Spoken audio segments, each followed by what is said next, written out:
And I will also be streaming this live on our Facebook page. So if that is fine, if you're comfortable with seeing your face, please you can just stay in the background. But if you are fine with that, please continue. Over to you, Ambassador Nkela. The spirit is talking together. I was actually anyway. To God be the glory. Please go ahead. All right. Thank you so much, sir. So our prayers in Jesus' name. Most dependable and heavenly Father, we thank you for a wonderful gathering like this. Thank you for this platform you have situated that always brings us together to share our experiences, share our stories, and also devise ways forward for our lives and our career. I thank you for this platform, the leaders already in the platform. I thank you for people joining across Nigeria, across the globe, across UK. Thank you for our brothers. Thank you for all you are doing in our life. We say be thou exalted in the name of Jesus. And therefore, Father, we ask for your mercies. Anywhere we have sinned against you, Lord, have mercy upon us.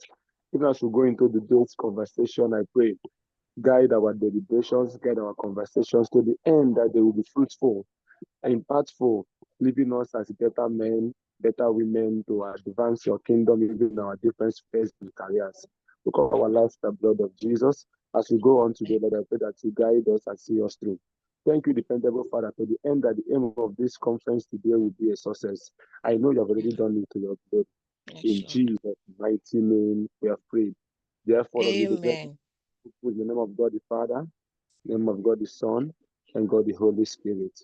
Amen. Amen. Amen.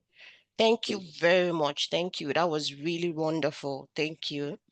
Before we go ahead, please indulge us. We would like to take the national pledge. That's the national pledge of Nigeria. Right. Let me see. Let me call on. Is Chisom still in the room?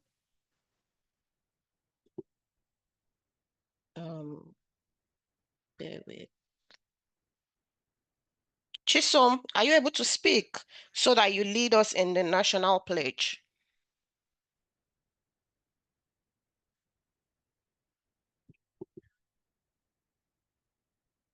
Okay, I don't think Chisom is able to speak.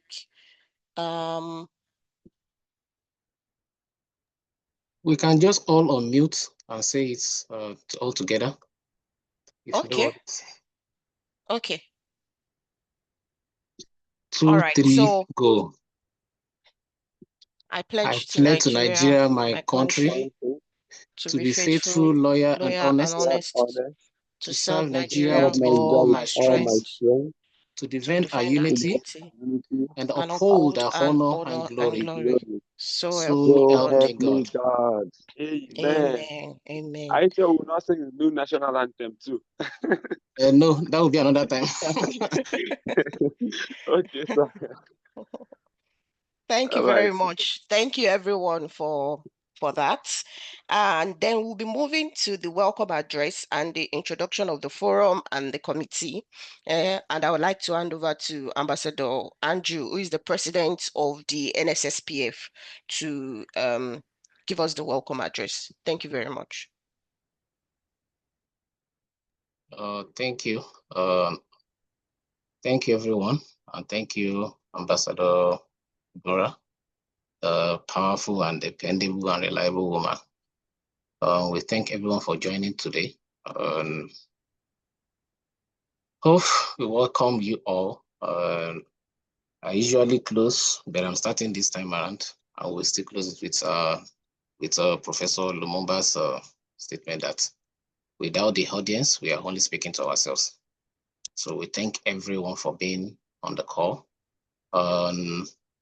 We won't be able to recognize everybody, but of course, as time goes on, we'll be calling in us all onto the platform so to give us opportunity to introduce ourselves and give us one or two words as it has been proposed today.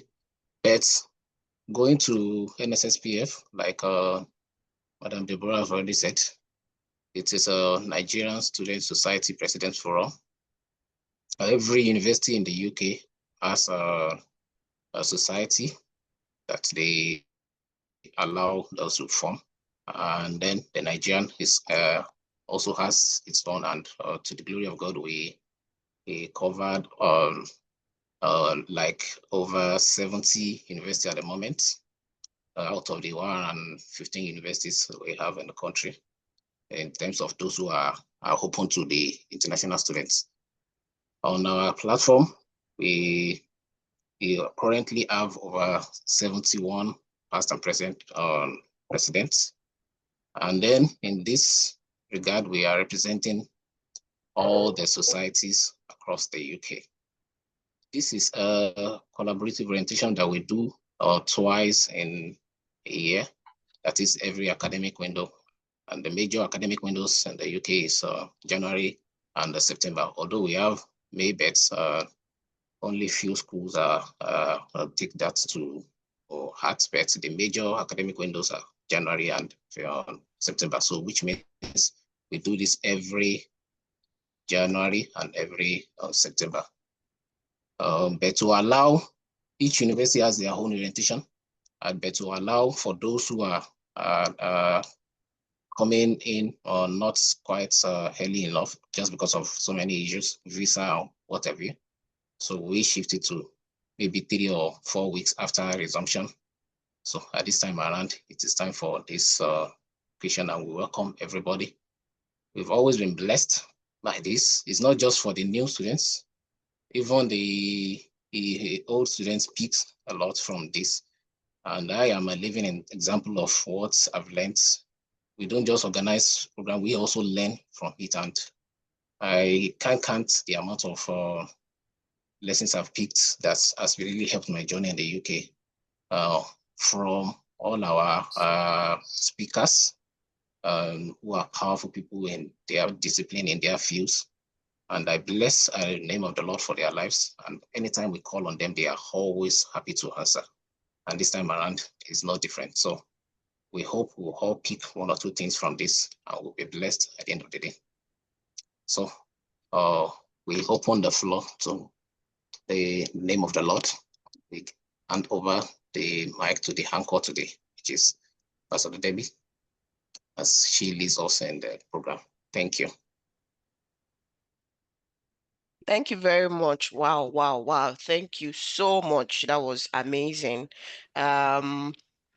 Just to say welcome again to everyone just joining. Thank you for joining the collaborative orientation, the 8th of its kind, organized by the NSSPF. And so I'm going to call on our first speaker today. The first speaker who will be giving us the first talk is none other person than Dr. Tarisao Chikomba. Is a senior lecturer and a course director at Anglia Ruskin University, and he's very keen to promote the use of technology in learning and encouraging the teaching of computer science in schools. Ladies and gentlemen, please welcome with me to the stage Dr. Tarisao. Thank you very much, sir.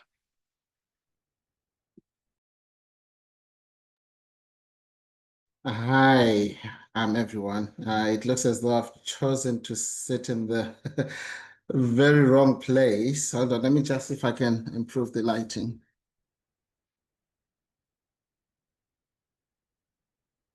All right. I think this is a little bit better. All right, okay. So first of all, I'd like to say thank you for the invite, and I'd like to say that well, for today and for the next few minutes, I am happy to be an honorary Nigerian, though I am originally from Zimbabwe. Now, I have got a message for those of us who might be hoping to become students in the UK. And I'm going to be talking about some of the things that they might need to consider as they embark on their journeys into higher education. Now, on such a forum, right, I think it is usually you have someone who comes to welcome you with all the positive things that going on and all the positive things that they have to look forward to. Now, unfortunately, my little talk can be a bit of a dampener because it is looking at the said issue of academic misconduct. And the only reason I am speaking now is because I've got an engagement a little later on. So I do excuse I do apologize for that. Right. So I'm going to share a presentation with you, and I am going to send the whole presentation to Andrew. I will remember this time afterwards. Now, there are quite a number of slides. I'm not going to go through everything on the presentation, but if I share it with Andrew, he will then disseminate it, and then hopefully we'll be able to benefit from the content.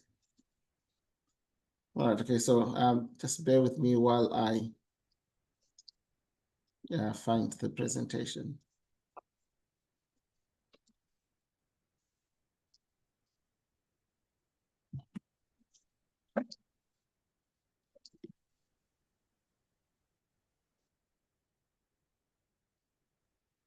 Just to quickly say that in the course of the presentation, if you have any questions, you can please drop them in the chat box and we'll be able to take them after. If you want to be anonymous, please feel free to send it to me privately. If possible, we'll try to launch the anonymous question button. But if we are not able to do that, please feel free to send it to me privately and the question will be taken anonymously. Thank you very much. Okay, thank you. Right, okay, so just gonna start now. So as I mentioned, I am going to talk about good academic practice and understanding how to avoid academic misconduct. Right now, so we know that we have quite a lot of students. Okay, sorry. I think I might have to move. I do apologize. Just give me a couple of seconds. All right. I need to apologize.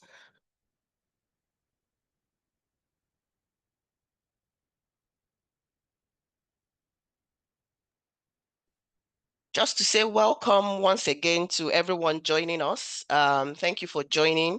Please feel free to invite your friends, your colleagues to join in on this amazing session. There's a lot to be learned. There's a lot to take home. Of course, there will be a session where we'd have games and there will be gifts to take home as well. Yeah, just feel free to share the link with anybody at all. Thank you very much.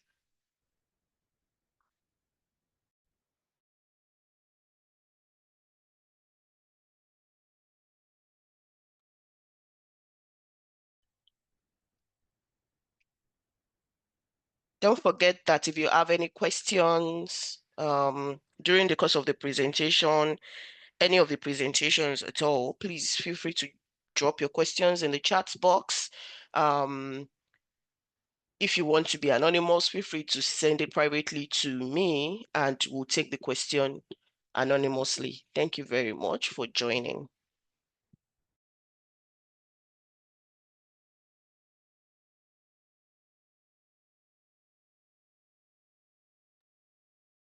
We're just waiting for Dr. Tarisal to join us again. I think he's having some sort of network glitch. Please bear with us.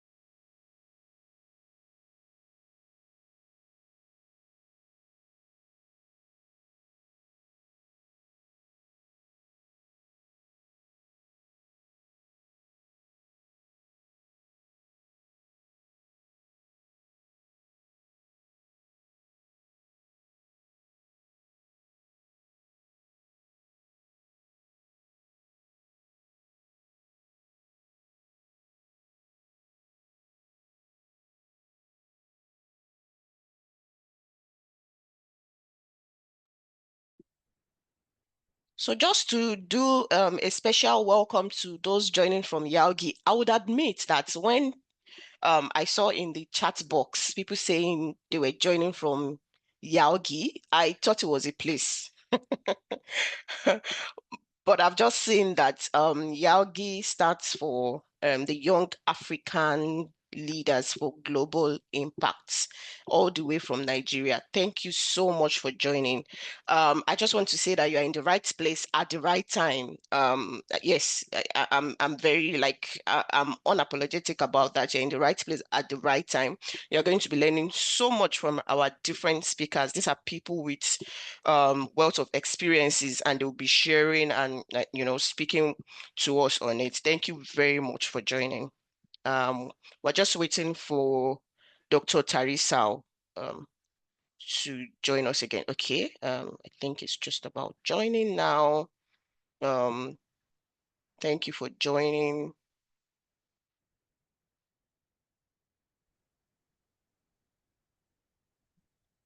Oh, hello. Are we Hello, still? sir. Welcome back. I'm sorry, my networking Wi-Fi in this place is a bit tricky. I do apologize. Yeah, that's all right. We thought as much. Thank you very much.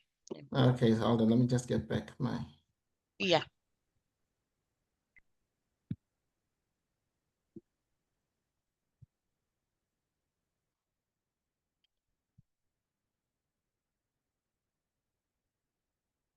Right. Okay. So, as I was saying, when people come to the UK for education, they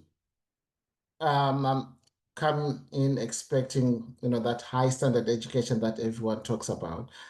And unfortunately, what sometimes happens is that the students coming from abroad do not always experience, do not have a good experience when it comes to actually studying in the UK. And as a result, they end up not doing well, and in some cases actually being accused of misconduct within their studies, when it is not always the case. So I think my main message today is just for us to be aware that education in the UK can be a bit different from the education we experience back home. And what I have are just a few ideas of what you might want to look for when you're doing your studies, and also a few things that you might want not to do as well within your studies as well, as it could have serious consequences for you. And as I said in my welcome, I am sorry to be saying this right at the start, because normally I'd expect us to have all the positive things about studying in the UK, because there are quite a lot. However, if someone had given me this message right at the start of my studies in the UK, I would have actually achieved a lot more and sooner.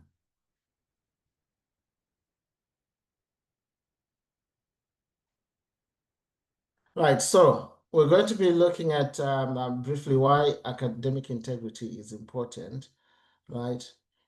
And also, I think this is more important, why students commit academic offenses. Because I do not think that it is something that people set out to do, but having to address a lot of issues might force them to do a number of things that they would end up regretting later. Okay. And we'll also take a look at some examples just to make sure that everyone knows what it is that they might be, they might actually unwittingly end up doing. And then also what could happen if someone is actually accused of committing some academic offense. Right, okay, so there is a video that I would like you to watch after this, okay, right, as I'm going to share the presentation, right, which has people from the National Union of Students explaining why academic integrity is important. Now, some people might think that, well, actually, it's just a small thing. I mean, I am not hurting anyone, but actually, there are a lot of reasons why academic integrity is important. Some of them are explained within the video, and some of them we're going to go through in our discussion today. Now, I understand that each university and learning institute will have its own approach to academic honesty or academic integrity, right? So wherever it is that you attend, it is important that you become aware, you familiarize yourself with such policies. What is it that's expected from you as a student? That is very important. And chances are, these are some of the things that are shared with you right at the beginning of your courses. But if you're someone who's still new, has no idea what is going on because you've just come into the country, you're still acclimatizing, all of this might just go over your head as it's being explained. So what I would suggest is, as part of your course and your various modules, try and understand exactly what is expected, right? There will be some policies written somewhere which will explain what is expected in terms of your studies and how you conduct yourself. All right, so some examples. Now, in some cases, we might not actually be aware that we are conducting something that is not allowed, okay? However, the following should actually be quite obvious, right? So, for example, plagiarism, collusion, purchase of work, breaches of conduct in exams, falsifying data, and then failure to obtain appropriate ethical approval. Now, there is one thing which I've not added because this needs its own page, but something that I'm going to touch on as well. It is the use of AI. Now, the use of AI is a more controversial issue because no one really has really come up with policies that determine how AI should be used, should not be used, and what misconduct looks like when AI is involved. So it is still an area that most universities, while they have some policies around, still do not fully agree as to what is wrong and what should not be allowed. I will touch on it in a little bit. However, what we are more familiar with are things like plagiarism, and we all know that plagiarism just refers to the copying of other people's work. Now, okay, for some people, this might seem like it's a most obvious thing that, oh, well, I mean, we all know that you can't copy other people's work. But I also believe that sometimes, and I will give myself as an example, our previous education has put us in a position where we are not aware of what I can't even say the word, plagiarism is. To give an example, when I was in high school, my teacher would come into the classroom and say, okay, right, open page 14 and start making notes. That was it. Page 14, start making notes. And by that, he meant go to page 14 and start copying everything that was there. Right? And obviously, we would start copying everything. And then when the exam came, the exam was asked in a way that all we had to do was rewrite what was in the textbook. And that was how we noted whether we were successful or not, because if we managed to remember what we read and rewrote it for the exam, we passed. Now, it is when I came over to the UK when I realized that, oh, actually, well, that wasn't actually how we're supposed to be learning, and that was not how we're supposed to be writing our assessments. So it was quite a journey that took a long time to understand. And I think it is something that as higher education students, we need to get on top of right at the beginning. However it is that we learned back home was what we did back home. Let's understand how education is taught in this, what is expected of us. Right, so understanding what is expected is one of the most important things. Right, because I think that is where the biggest issue is. Now, once you know what's expected, the rest of the issues then become, okay, I know what's expected. If I'm still going to copy, then you know you're doing it knowing that it is wrong. And if you're going to collude, then you are doing it knowing that it's going to be wrong. Okay, and then if something were to happen, then that will be down to you. Because there's a difference between not knowing and actually knowing and still going ahead with it. Right, so there are some examples of what plagiarism, collusion, and all sorts are in this presentation, which I'm going to share. So I'm not going to read over that, okay, because it will just be wasting time, right? I just want to make the comment that know what is expected of you, right? Now, there will be departments within the university, through the library, through the course, through the professional services, who are there to help you with that transition. And it is not always an easy one. Because what you're doing is you're trying to change from something you have done all your life into something that is new. Okay, so my advice would be try and find out, okay, once you start your courses, okay, what is it that's expected? How do my assignments look like? How do other people do their work? Because normally in most studies, you are given example work. Do use it, right? The other thing that makes things a bit difficult for us, right? I'm just going to, oh, okay. Oh yeah, precious, sorry, I was looking for why people,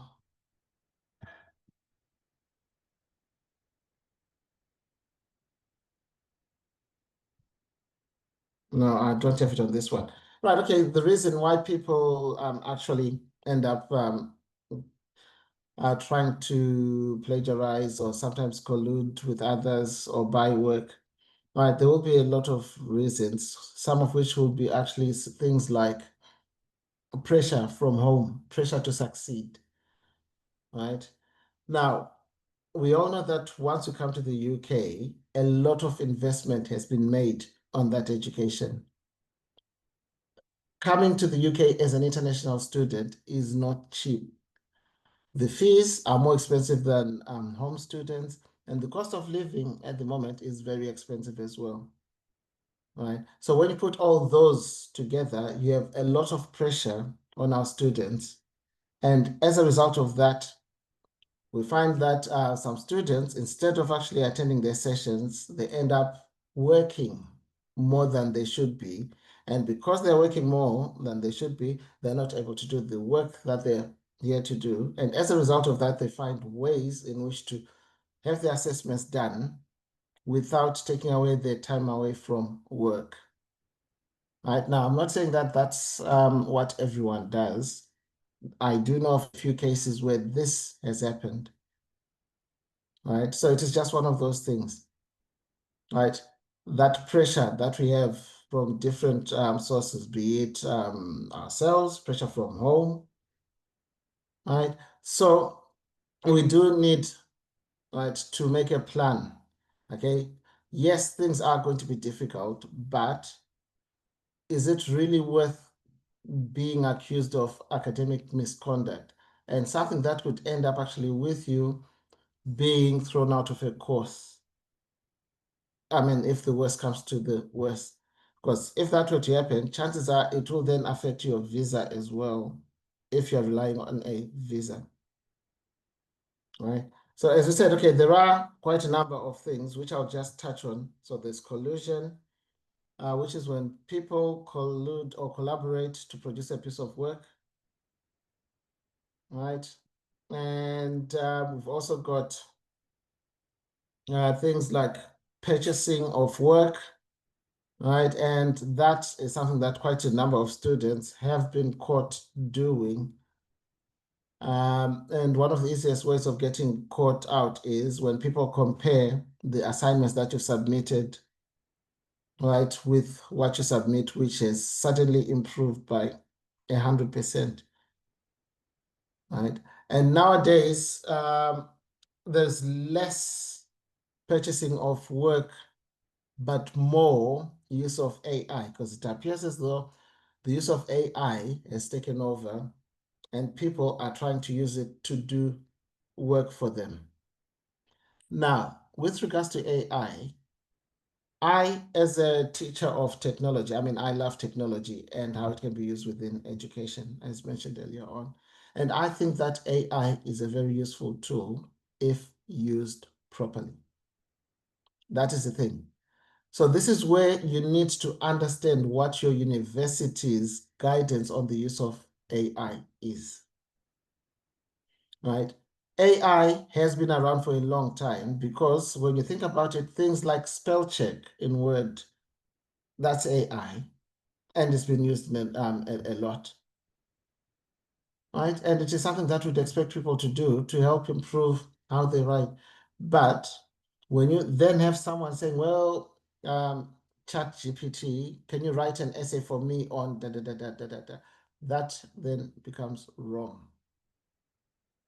Okay, and chances are you will be caught out, and you can actually face stiff penalties as a result. Right, and I do apologize, and I'm conscious of the time. So my departing points are going to be, what happens if academic misconduct is suspected? Well, it will depend on the institution, right? So it is important that you find out what happens in your organization, in your school, in your university, right? And then ask yourself, is it worth it? Now, at Anglia Ruskin University, it is quite a long process, which will involve you being interviewed, depending on the seriousness of the nature. And then depending on the outcome, there will be a number of things that could happen, from either being disqualified, being asked to redo, and so on. And all of those will have an effect on your academic transcript as well, as there might be a record of it, and which could end up affecting you a little later on. Right. So, in conclusion, what I would say is this area is quite broad, and it is only because of the time that I have that tried to summarize and talk about the main points that you might want to consider. Okay, so which include, okay, understanding your studies, what is expected of you, okay, right? How to acclimatize yourself to the way in which learning is done in the UK, especially in cases where there are massive, massive differences from how you used to learn back home.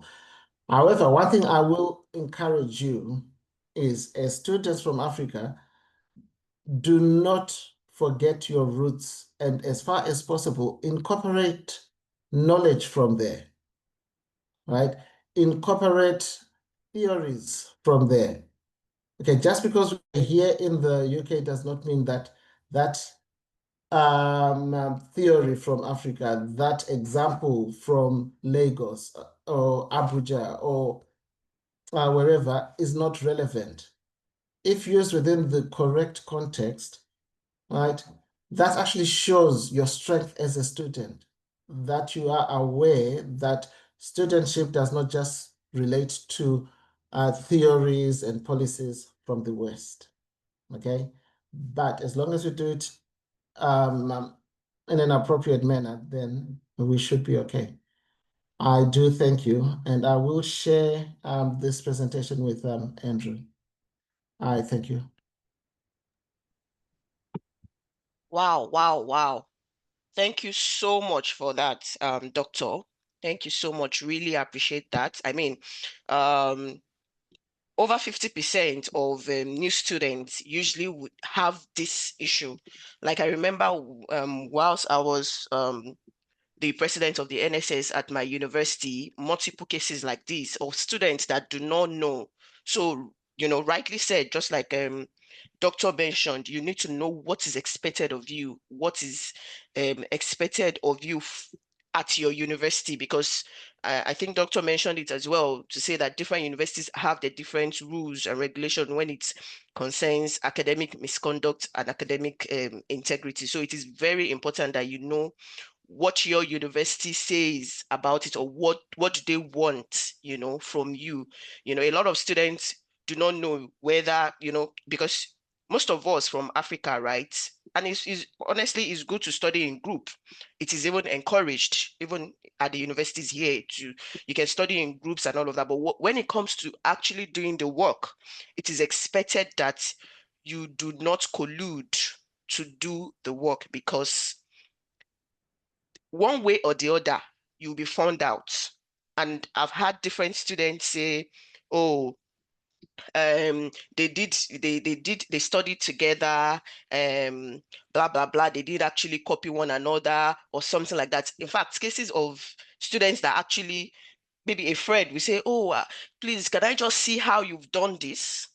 And then they send their work to the other person. The other person copies it. And then, you know what? Guess what? Both of them will be in trouble, not just the person that copied, because where's the evidence that the person copied? And in the first place, you are not even supposed to do that, So these are some of the things that is expected of students here. And, thank you very much, Doctor, for bringing those things into the spotlight for us. Another thing that jumped at me is the fact that Doctor said, do not forget your roots. It is very, very important, because everyone is unique in their own way. We can only improve. Yeah, improvement is allowed, but do not forget your roots when you come over, or as a student, or as a graduate, whatever it is. Do not forget your roots. Remember, my mom would always say, remember the son or the daughter of you who you are. We need to make sure that we do not forget our roots. Thank you so much. Wow, that was amazing. Thank you, Doctor. Really appreciate it. And then we're going to move on to the second talk, which is by Mr. Olugbenga Ogunbode. Mr. Olugbenga spent the last 15 years in the education industry, building and developing networks and solutions for students, parents, corporate organizations, as well as governments. He believes that focusing the spotlight on education, educational development, and human capacity development is exactly what the continent, and he dare says Africa, needs to realize a true and near potential. As an individual, Mr. Olugbenga's goal is to play his own little role in ensuring that the educational system and opportunities in his country and continent is better than when he came on the scene. Wow, fantastic profile. Ladies and gentlemen, please welcome to the stage Mr. Olugbenga Ogunbode. Thank you very much for joining us, sir. Thank you very much, Sister Debs. Thanks for that introduction as well. God bless you. Thank you very much to Prof. Doctor who spoke earlier on. Like he said, I wished I heard some of the things that was shared, because once you have that knowledge in advance, it really helps you to navigate better. I will share my slides just in line with the previous speaker as well. So let me get that up. Do bear with me, please. What I will be speaking about is less academic. It's more, I guess, more like a reflection on aspects relating to careers in particular. I believe most people, one of the key drivers of why we are overseas studying is the career question is always somewhere at the back of our minds. I'm just going to go through, just a bit of my experience. I came to the UK as an international student in 1999 to study, and Upon reflection, there are some things that I've noticed works if we get it right at the beginning. And even if we don't get it right at the beginning, provided we get it right at some point, hopefully not too late, then we ought to be fine. I've got 20 minutes, so I'll just shoot straight ahead. The first thing is, I guess, defining terms. So understanding the difference between a career and what a job is. And I think it's very important we get that very straight in our mind. Last week, I was speaking at a career event at Cranfield in Bedfordshire. And I started by saying, and I felt as a Christian, this was a download from above, that you can do some things, so you can do anything for a season, but you cannot do anything for all seasons. So you can do anything for a season. Maybe you're a student, you're just coming into the country. You can do anything for a season, but you dare not do anything for all seasons. You cannot do anything. You can't just do any course. You can't just do any career, any job for all seasons. For a short season, you might be permitted. So a career is an occupation undertaken for a significant period of a person's life and with opportunities for progress or progression. So that's a career. It's something that takes a significant part of your life. It would have opportunities for progression. And what is a job? A job is a paid position of regular employment. So the difference between a job and a career is that with a career, there's progression. With a career, there's fulfillment. A job is something you just do to get by. It's something that gives you more of a regular employment, regular income, but it's not a career in that sense.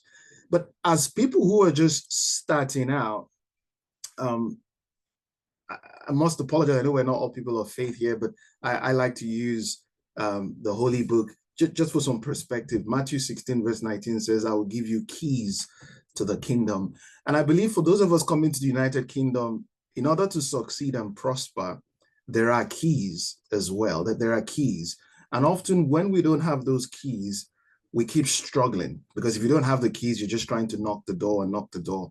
And I always say to people, the first group of people you journey with when you just arrived in this country would largely determine how far you go. If they don't have the keys, chances are that you wouldn't have the keys as well. So I'm going to quickly look at some keys that over time has helped a lot of people. I think the first key is purpose. Purpose. And I think, looking at what Professor was saying earlier on about plagiarism or struggling with your course, or maybe you've come here to study, you're overdoing the work rather than studying, I think it means we have to just be clear on our purpose. Why am I here? Why am I doing the things I'm doing? For which purpose was I created? I think purpose is very important. Never forgetting that purpose. The Bible says, before I was formed in my womb, I knew you. In other words, God had a purpose, has a purpose for each and every one of us. And how do we get in alignment with that purpose? The late Dr. Miles Monroe will say, when the purpose of a thing is not known, abuse is inevitable. And, this is not motivational speaking. I'm not a motivational speaker, by the way. I'm more of a reality speaker. When the purpose of a thing is not known, abuse is inevitable. Abuse there means that sometimes when the purpose of our life, when the purpose of what we're doing is not clearly defined, chances are that we're abusing ourselves. We're abusing opportunities. We're abusing circumstances. Why? Because the purpose is not known. I also strongly believe that, your gift, your experiences that God has given you is a pointer to that purpose. Your gifts, your experience is a pointer to that purpose. Some people are excellent with numbers. Some people are excellent with customer service. Some people are excellent with doing things with their hand, for example.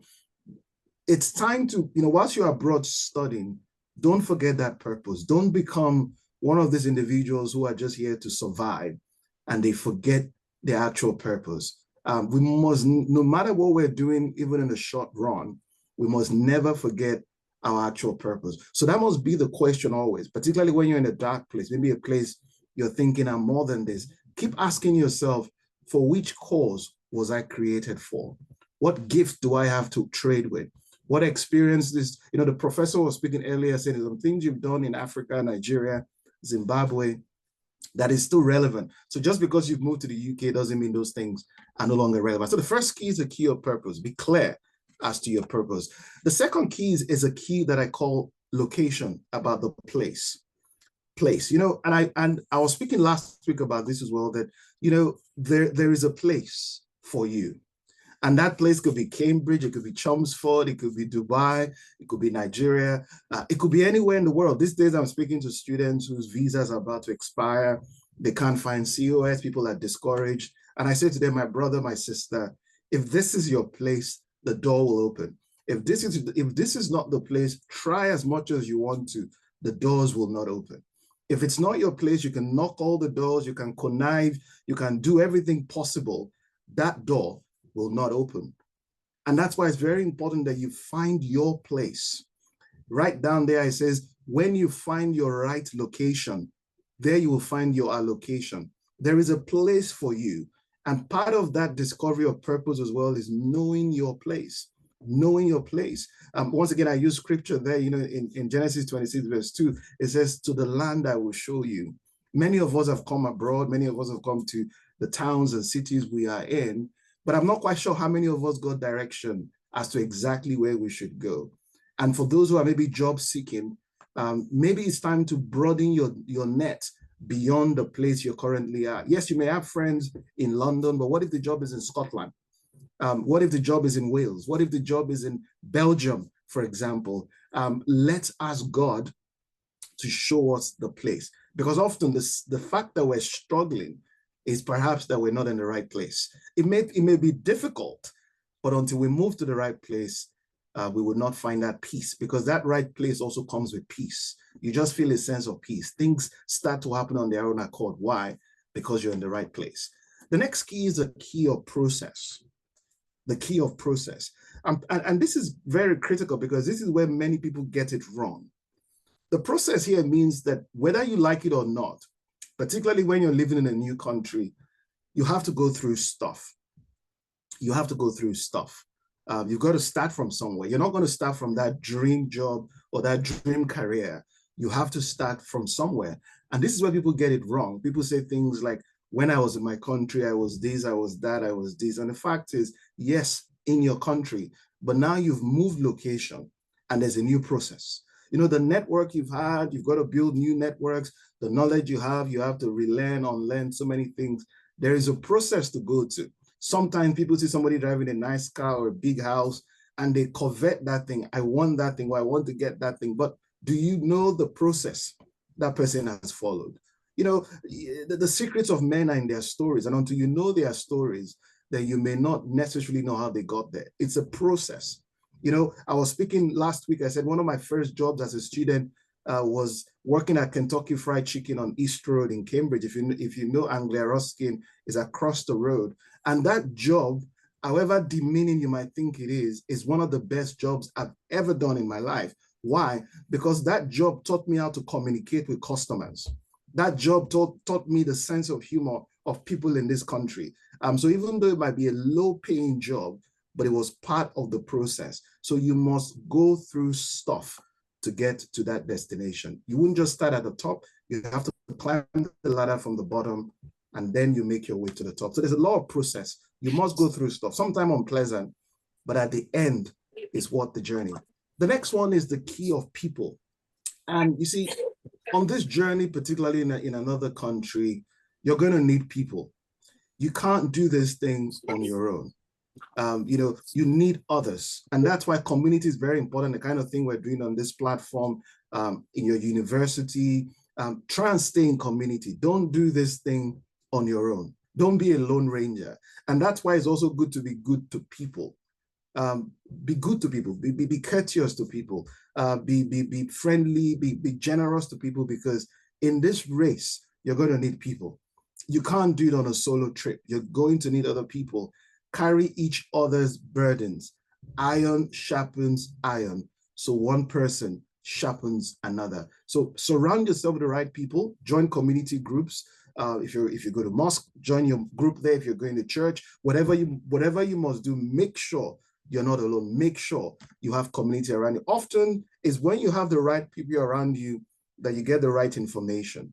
Make sure you have the right people around you. And I'll say this very quickly as well, particularly for those of us who are from maybe Nigeria or Africa, is the right people don't have to be like you. The right people can be from South Africa, Zimbabwe, they can be British, they can be Koreans. The right people doesn't necessarily mean people from your state, your village, your country, your local government. In fact, in most cases, they might even be the wrong people for you. So make sure it's not just people, but the right people. The next one is price. There's a price to be paid. Elevation, when you're climbing up, it comes at a price. Elevation does not come cheap. It's not going to come cheap. The price you have to pay, some of you may have to work and study, you know, so many sacrifices that has to be made. It's going to cost something. Career elevation and completion comes at a cost. There is a price to be paid. And you know, when the professor or the doctor was speaking earlier on, one thing I see very often is that sometimes, you know, we're working so hard, but then the education suffers, forgetting the fact that the education is sometimes what opens the door to the career. So people have been working very hard, trying to pay fees, pay accommodation fees, and the degree they finish with in the end is not the kind of degree that would attract an employer. So for that reason, we have to be very clear that we pay the price, but it must be balanced. Let's not forget the original purpose while we're here. It will cost you something. The next one is possibilities. And what do I mean by possibilities? By possibilities, I mean you must have options. When you're planning, plan with options. You must be agile. What I mean by that is very often I hear people say things like, why are you doing this course? I'm doing a course in healthcare. Why healthcare? They say that's where the money is. Okay, why are you doing this course? I'm doing a course in cybersecurity. Why? They said that's where the job is. And I often ask them that, you know, just because that's what's raining now doesn't mean it will rain forever. Just because it's raining now doesn't mean it will rain next year. Why not do a course, or why not do things that gives you options? Why don't you do things that makes you agile? I say to people with all due respect that if the employment market closes in the UK tomorrow and the job is in China, I'm sure when I get to China tomorrow, I'll get a job. Why? Because I've picked my career, my trajectory in such a way that destination doesn't matter, because you must have possibilities. No matter where you meet yourself, whether you're back in Africa, you're in Europe, wherever you meet yourself, build yourself in such a way that you have possibilities. We serve a God of all possibilities, so you must have possibilities as well. And this is the one I'm going to perhaps end with before I move to the final slides. We're not in a competition. You see, the product speaks best at the end. And I think it's very important we end here as well, because, you know, sometimes we're always competing, we're worried, we're going through stuff, we don't really understand what we're going through. But you see, the vision may tarry, but it speaks well at the end. It says the vision is for an appointed time. That plan God has for you is for an appointed time. Things may not be happening here, but hold on. My brother, my sister, the things may not be happening. You're frustrated. This was not what you planned when you left your country, but hold on. The scripture there says, though it tarries, in other words, though it might be delayed, it says, wait for it. Why? Because it will come. It will not tarry. You see, things speaks better at the end, not at the beginning. So don't be discouraged by where you are today. Don't be discouraged by the situations you're going through today. Focus more on the end product. Where do I see myself in the end? What has God said concerning me? What's that end product going to look like? So focus on the end product. I'll finish with your personal responsibility. You see, it requires personal responsibility. Nobody else will do it for you. Sometimes in Africa, we've had uncles, aunties, people who do things for us, but we are in a country where we have to do things for ourselves. We have to take personal responsibility. There's some things I will end with. I think 3 more slides and I will end. The first one is that you must develop competence. You must develop competence. We're in a country that rewards people with skills. Develop and increase your skills. And I think very often we might be working to pay our bills, we might be working to do things just to survive. But survival is not enough. Gather some skills. Gather some skills. This nation trades on skills. Have you ever heard that plumbers, electricians, painters are out of job in the United Kingdom? Never. Why? Because the country trades on skills, not anything else. What skills have you got to offer this nation? Do you see someone skilled in their work? They will say they will stand before kings and not mere men. So sharpen your skills, get some skills, upgrade your skills, upgrade your skills. The second one is contribution. You must, I was speaking to some Anglo-Ruskin students about 2 days ago, and I was saying this to them. If you look, for example, in the UK, the new indefinite leave to remain rules says one of the requirements is that your contribution now matters. So it's no longer enough to say I've lived in the UK for 5, 10 years. The question they will now ask you is, what have you contributed to the UK? Have you served your community? So we need to start thinking about contribution. How am I serving? Is there a student society in my university I can serve? Is there a company I can serve? Am I in a church or a mosque? Can I serve? We need to start thinking about service. It's not just about what am I going to get, what am I going to earn. We now need to start thinking about service. What am I going to contribute? What am I bringing to the table? Sometimes our people are so good at, I'm not going to do anything until I'm paid. I haven't come to England to waste my time I'm here to pack money. But the biggest mistake we're making is that we must volunteer. Many people I know that do very well and stand before kings, this has been their secret. If you look at the people that are presidents of, for example, these associations that are organizing this event, they are serving, but guess what? Through service, they've met so many people that they can never lack connections or network. Why? Because they are serving. They're doing it free. Nobody's paying them. But that service is opening doors majorly for them. Find an opportunity to serve. If you're not already doing that, please, by tomorrow, by Monday, find an opportunity to serve. British Heart Foundation, the Red Cross, even if it's just 1 day a week, those things look excellent on your CV. The final one, sorry, I've jumped, apologies. Oops, sorry, I've jumped. I'm going to move very fast. I've got about 2 more, maybe 5 more minutes or so. Certification. Degrees are not enough. Get certification. Study to show thyself approved. So we all have degrees. Some of us have PhDs and many degrees. That's good. But guess what? Degrees are not enough. Get certification. Certifications don't even cost as much as degrees. Degrees, you want to stand out, get certification. You want in healthcare, get certification. In tech, get certification. Your degrees are not enough. The days of everybody has a degree now. Do you realize that? It's not a big deal to have a degree anymore. Everybody has a degree. In fact, the number of Africans coming to the UK means that even when you go back to Africa, you can't boast, I studied in Europe. Why? Our streets are littered with degree holders. In fact, many people that study abroad are back home in their parents' house doing absolutely nothing. Why? Because there are so many returnees with degrees from America, Canada, whatsoever. Degrees are not enough. Get certification. Connection and collaboration. 2 are better than 1 because they have a good return for their labor. Connect and collaborate.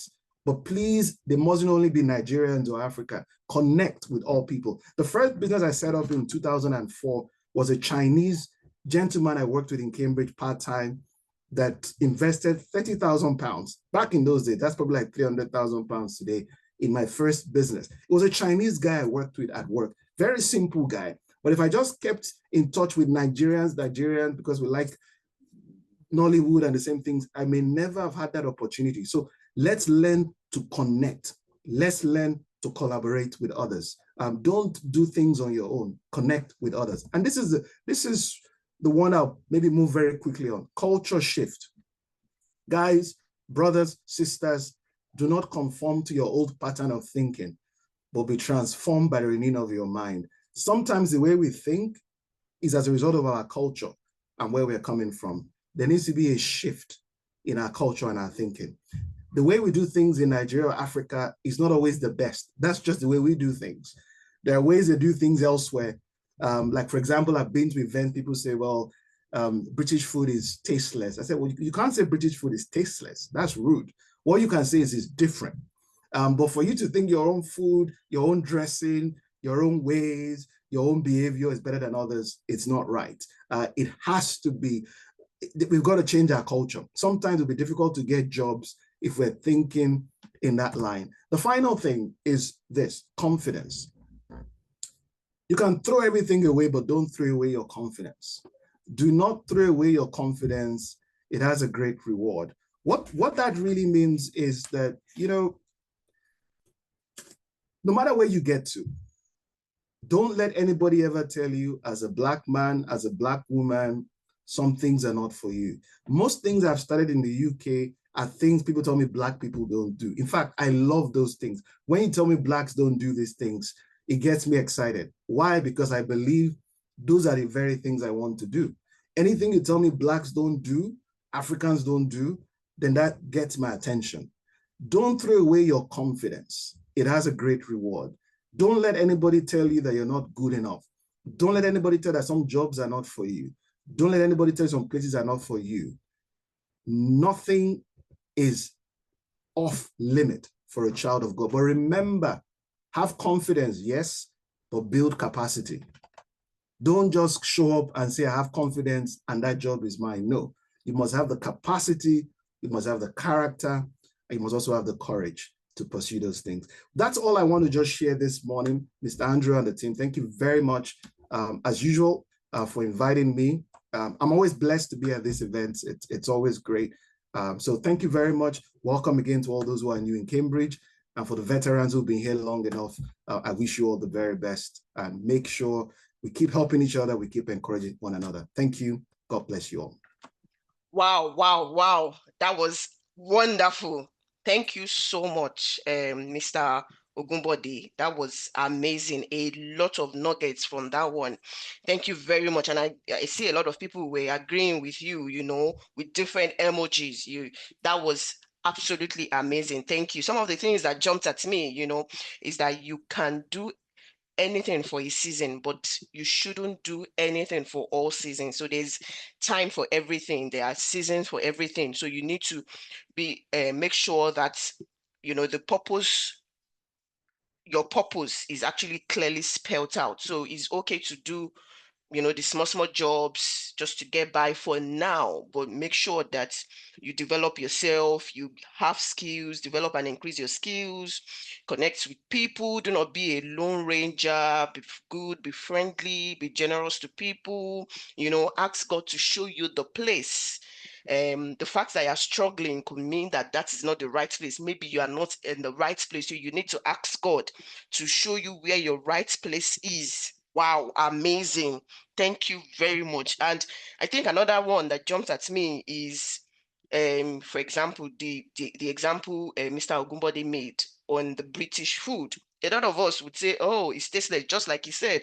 But he has now told us to see things from a different perspective, you know. So don't say it is tasteless, say it is different, because it is just different from what we're used to. I bet you too, if I was born in the UK or I'm a British food would not be tasteless to me. So it's because, you know, you were born or you grew up in a different part of the world. That's why this looks different to you. So instead of saying it is tasteless, you can say it is different. So this is, to me, what jumped at me there is that you need to open up your mind to see things from a different perspective, you know. Don't let anybody tell you that you are not good enough. Wow, wow, wow. I am charged this morning, and I hope that you are. And that would make me tell you again that if you know anyone that needs to be here, please feel free to share the link with them. This program is powerful, and I mean, you can see the evidences already. Thank you very much, sir. Really, really appreciate. Thank you. Okay, I can see in the comments, nothing is off limits for a child of God. Very insightful presentation, amazing. And then Ambassador Andrea said it's different, but your love is best. Anyways, thank you very much. Really appreciate that. Let me also say that if you have any question, you've got any questions, feel free to drop it in the chat box. At a particular time, I will be asking people to also speak up if they if they want to ask the questions personally. But if not, feel free to drop it in the chat box or send it to me privately, and we'll be taking those questions. Thank you very much. And then we'll move on to our next speaker. That's Jennifer Osuide. Jennifer is a SHOK community listening facilitator at Anglo Ruskin University and a public health professional with a master's degree in public health and community well-being. As a community listening facilitator, she works with diverse stakeholders to design and deliver impactful community and healthcare programs. She has experience in project management, stakeholder engagement, and uses data to inform decisions that improve community well-being. Jennifer is passionate about collaboration and creating solutions that drive meaningful change. Ladies and gentlemen, please welcome on stage with me, Jennifer Osuide. Thank you very much for joining Thank you us, very much. Jennifer. Yeah. Thank you, Deb. Thank you, everyone. Thank you so much. Good morning. It's amazing to be here again, as usual. Always a great opportunity to speak to, your country people as often as possible. So Yes, this yes. is so beautiful for me. Sorry, I have a bit of a cold, so my voice might be very raggedy. I will share my screen, and off the top of my head, I just remembered something that Mr. Okumbode said about competency. As I'm about to share my screen now, I'm realizing that I don't have the competence that I should have with Zoom. So please bear with me. I need to correct that somehow. Can you see my screen? Yes, we can see But it I now. think I am not in the right mode. Yeah. Hmm. You need to Okay. now go on slideshow and then Like that. Okay. All right. Thank you. So, good morning, everyone. I'm here to speak to you about students at the heart of knowledge exchange. What have I done?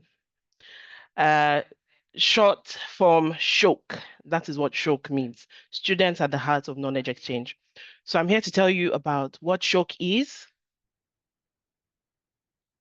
I'm sorry, I don't know why this keeps moving on its own, but I will move back when it does. I'm here to tell you about what SHOK is, how it works, and also the benefits. So my name is Jennifer Osuide. I'm SHOK Community Listening Facilitator with Anglo Ruskin University. I have a video here about what SHOK is. I don't know if it will play, but let me try. Can you hear it? If you can hear it, please give me a thumbs up or... no, we can't hear it. No? Okay. No.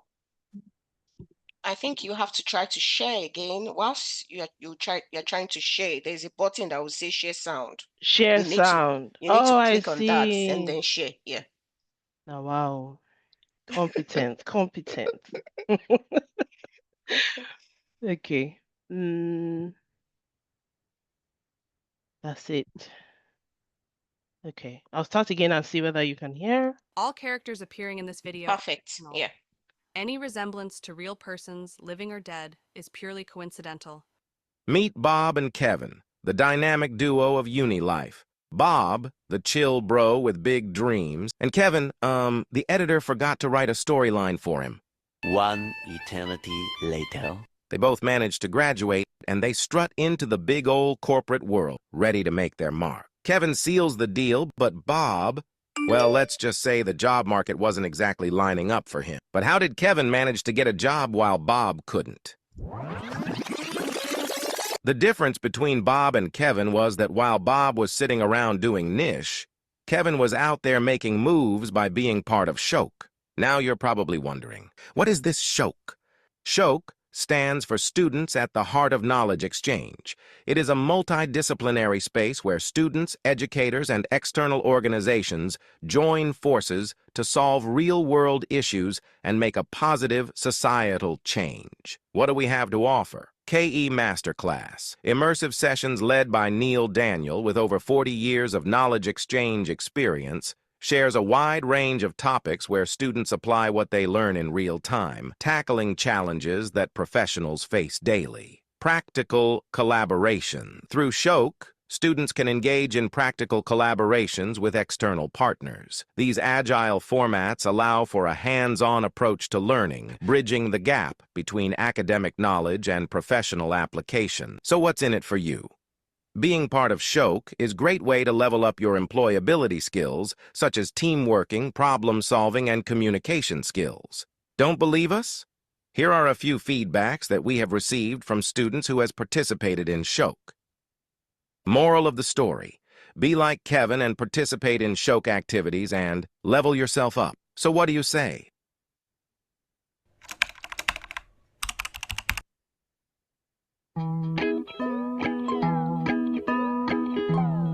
Okay.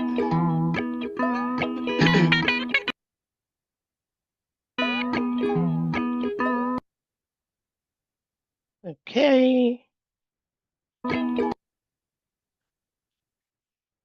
Oh, sorry, everyone. Okay. So you've heard what SHOK is, and here are some of the partners that we collaborate with SHOK. So if you did join the SHOK program or participate in SHOK activities, these are some of the partners within the UK that you would be working with. So like the NHS, for instance, the Essex Police, if you are on the Chelmsford campus, that might be something that's very interesting to you. Essex County Council, Cambridgeshire County Council, and many others. So how the SHOK process works is that the partners, like I've just shown, come with challenges that they are facing as an organization, and then they share with the SHOK community. Now, the SHOK community has student volunteers who are members of the community who sign up for projects. And when you sign up for a project, you are put like in a team, a multidisciplinary team. So you'll be in a team with different people from different courses, from different countries, from different levels within the university, years, I mean, and you'll work together to come up with solutions to these challenges that have been presented by the partners. You will present your solutions to the partner. The partner will give feedback, and the partner may then go on to implement the recommendations that you have presented them with. And obviously that will then lead to societal change. We hope, when it's not obvious, we hope that it will lead to. So this is an example of a SHOK project. There are three sorts of types of projects within SHOK. We've got the Impact 24, which is a 24-hour project. We've got the Student Consult, which is more like 4 weeks. And then we've got Spotlight, which is about 4 months. So Essex County Fire and Rescue Service presented this statement, this challenge statement to students, exploring the impact of e-scooters, e-bikes, and microjourneying on travel behaviors in Essex, opportunities and risks. Students worked together over 24 hours, which is very impressive. And they came up with this recommendation, which is to offer workshops and public campaigns, in-app safety features to educate and train users. The recommendations, according to Essex County Fire and Rescue Service, were very interesting and aligned with their values and aims. And they committed to implementing these recommendations. As I said, it will really help boost their safety messaging in Essex.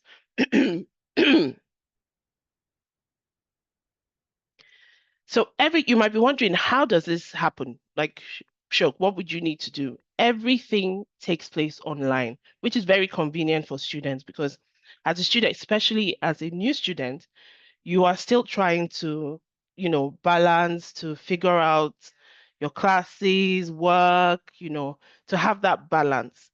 So this is a very, very accessible way to participate in something very meaningful for you. Everything happens online, absolutely on Teams, and you don't do the work on your own.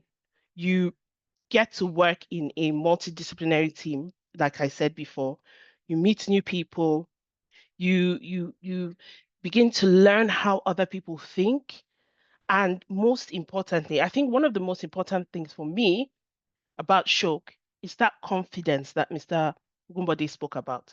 It helps you build that confidence because as a new student, you're coming to the UK, maybe for the first time, maybe not, but there's this lack of confidence that comes with not understanding the context of the society that you have been thrown into.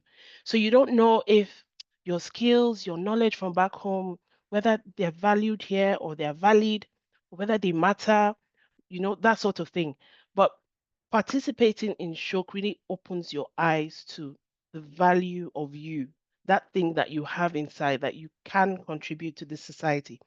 And working with external organizations also help because you are announcing yourself to them. You are making those connections. You are making, you're creating those networks for yourself, like the last speaker spoke about. So there's an online show community where apart from all these projects that I just spoke about, you can access a wide variety of resources. So like masterclasses happen on there, different topics to the masterclasses and other resources. So it'd be a very, very good, idea to join the show community on Teams. I'm sure most of you may have your team set up already, and I will be showing you a QR code that will take you directly to the SHOK Teams channel in the last slide. So what are the benefits for you, joining SHOK and becoming a SHOKer, like we say? For every project that you participate in, you get a digital badge, which outlines all the skills that you have, you have shown, you've built, you've developed while working on the project. And this digital badge is very useful. This is what it looks like. Very useful for, announcing yourself on LinkedIn to employers. So once the employer clicks on the digital badge, if they were looking for you, for instance, or you applied for something, they can see what you've done, the organization you've worked with, which is very important because a lot of employers value, they'll say UK work experience, you don't have UK work experience. This is a great way to get that UK work experience. In fact, when you post your digital badge on LinkedIn, you can tag the organization that you worked with. The organization you definitely will, respond. Most times they will say, thank you, your ideas was, that is a great way to build that capacity and competence that we've been talking about. Um, with SHOK, there's no wrong outcome. So there's no fear of, oh, if I join the SHOK community, if I participate in a project, what if my ideas are not? There's absolutely no wrong outcome with SHOK. We always say there are only new outcomes because the beauty about SHOK is that the variety of people, the variety of ideas and perspectives are what come together to make those amazing recommendations that are then passed on to the organizations. And they value that a lot, which you might not see if you just went to an employer, or you just made an application just coming into the UK, you won't really get you won't really get that flavor that you get with SHOK. So with SHOK, it's an environment you can express yourself, you can show your lived experience matters, your skills that you come with into this country matter, and all that. It creates a sense of belonging. I know how very lonely it can be as an international student just coming into the country, and then there's this culture shock where everything is different.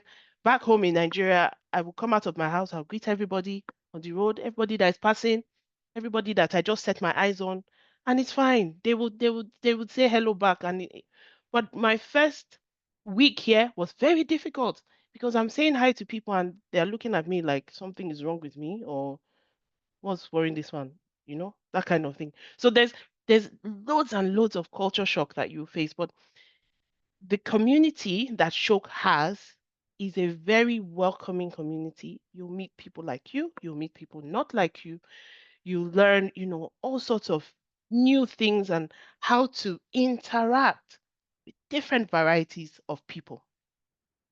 You also get in touch with academic mentors. So on every project, you have an academic mentor who works with you, who's a very good contact also into the industry, who might, have contact, who might have other networks that they think will benefit you. I was recently on a SHOK project. We just concluded on Thursday, and the students, after presenting their recommendations, got a very, you know, in fact, standing ovation if we were actually sitting in a hall. And the CEO of the organization asked them to please send her their LinkedIn profiles so that she can, because she knows of a lot of charities that could use, right thinking people like this. That was what she said. So please send me your LinkedIn profiles and so that I can make those connections. So it's that sort of flavor that you get with SHOK. This is my story, and sorry, I might be taking more time than I should. So I came into this country as an international student, just like you, to do a master's in public health and community well-being.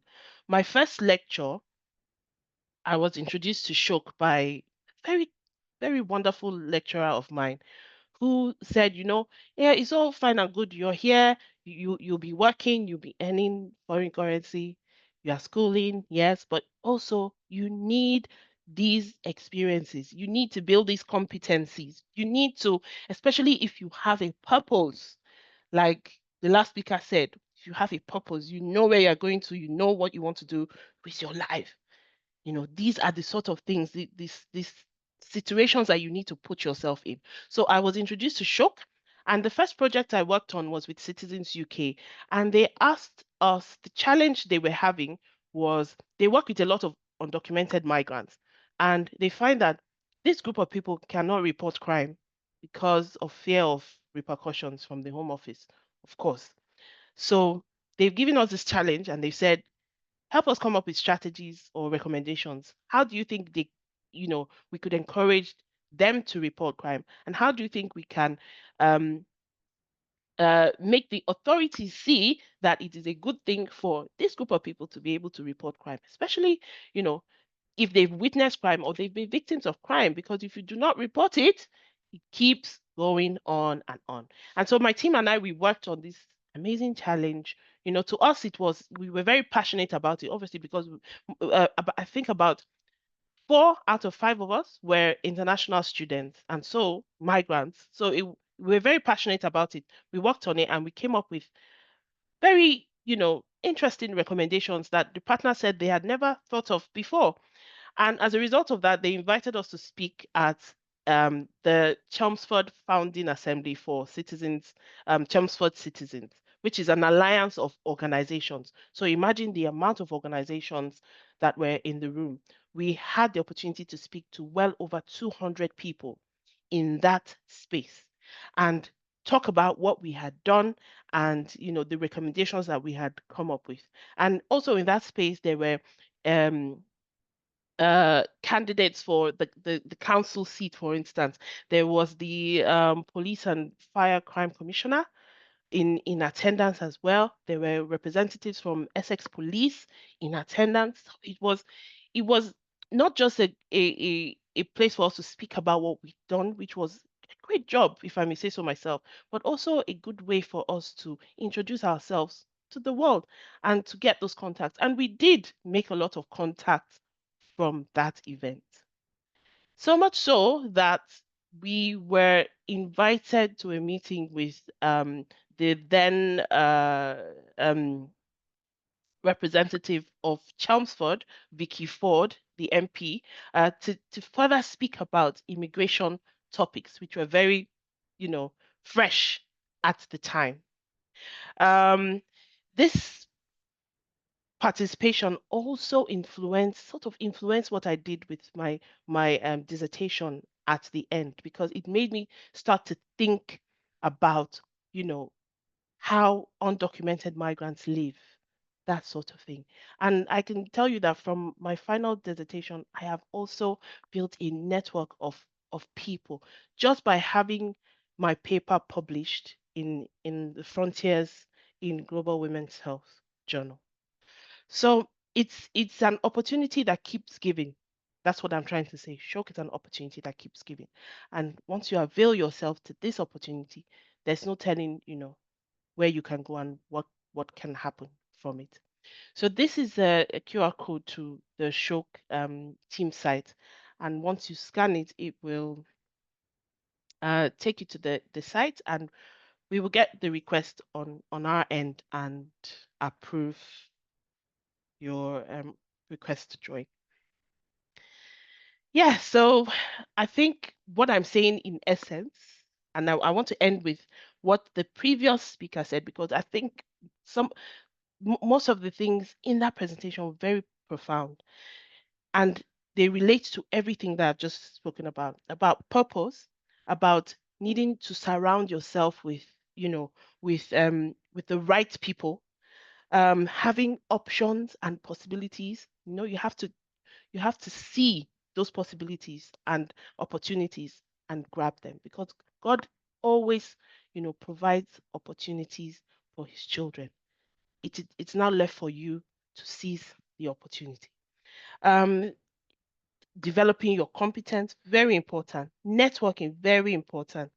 Service and volunteering. And I forgot to say that the SHOK community and with SHOK projects, it is professional. It's what we call professional volunteering. So you are volunteering, your time, 1 hour, 30 minutes, and you're gaining all these things. Sorry, I'm about to conclude now. And in some instances, you are actually paid for this voluntary service. And also, I end with confidence. SHOK is a very good way to build that confidence and to, get yourself to realize that everything that you have and everything you came with to this country is absolutely valued, absolutely important, and you should hold your heads up high in society, and don't don't have any feeling of is it is what I have enough. No, absolutely you are enough. So thank you, and that's the end of my presentation. I'll stop sharing now, and I'll take questions if you have any questions. Amazing. Thank you so much. Thank you, Jennifer. A pleasure always having you talk about SHOK. Thank you so much. And a lot of the things that you've mentioned actually are kind of intertwined with some of the points that Mr.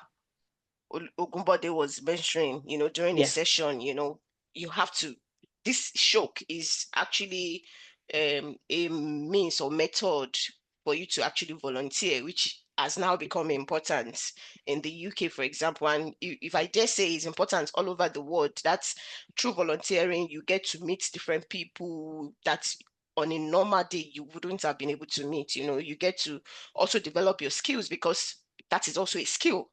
Whilst Yes. there in whatever job you're volunteering at, you're developing different skills, like variety of skills that you may not even know until you actually need them, and you're like, oh wow, I wouldn't have this if I hadn't volunteered in that Yes. particular place. So I mean, absolutely fantastic. Thank you very much, really appreciate it. All right, Ambassador my Andrew. pleasure. Thank you, Debbie, and thank you, wonderful Jenny. Just to note, some are asking to scan. Please, SHOK is for ARU students, and Jenny is also from ARU.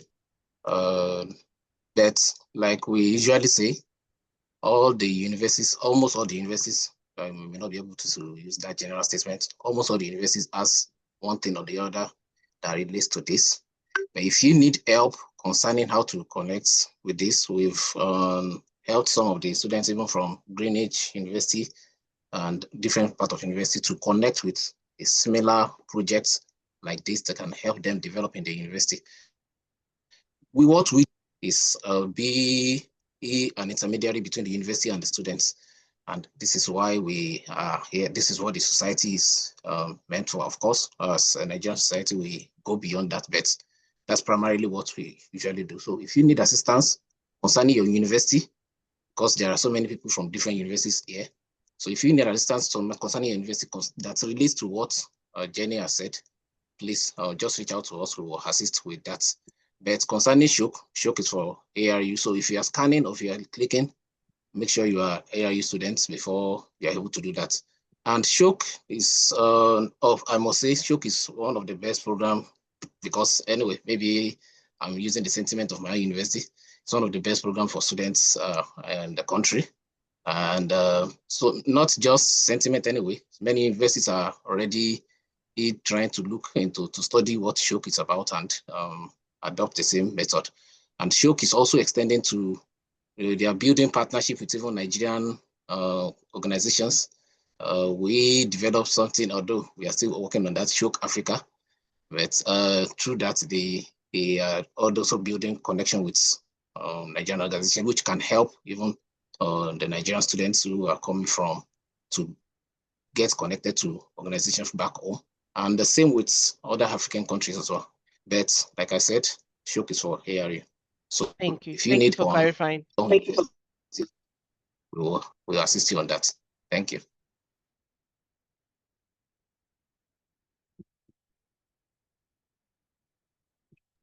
Thank you. Sorry, just to add, the purpose of she bringing this is to open our mind, not just for ARU, open our mind to opportunities that are available in the universities. So please reach out if you need assistance on getting in touch with that. Thank you.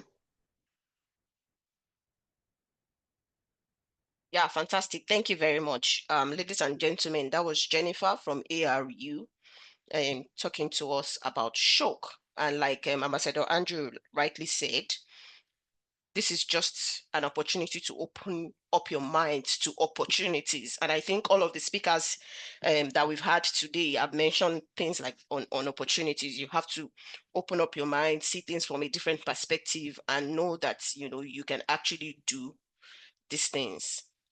Thank you very much. I'll now proceed to introducing our fourth speaker in the person of Pastor Olayinka Thomas Arogundade.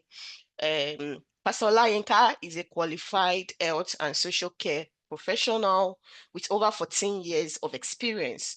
She's a business management strategist, a member of the Chartered Manager UK. She's a trainer, a consultant, and the director of a CQC regulated company. Pastor Olayinka brings a wealth of expertise and qualifications to her work.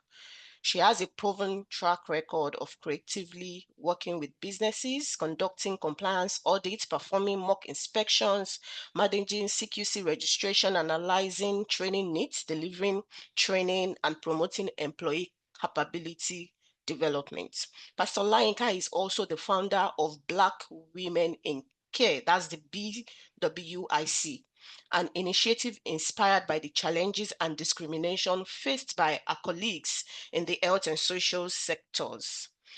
BWIC aims to create a positive change by restructuring and repositioning inclusive and equal opportunities within the industry, fostering the growth of its members. Ladies and gentlemen, please welcome on stage with me, Pastor Olayinka Thomas Arogundade. Thank you very much for joining us today. Always a pleasure to have you in our midst.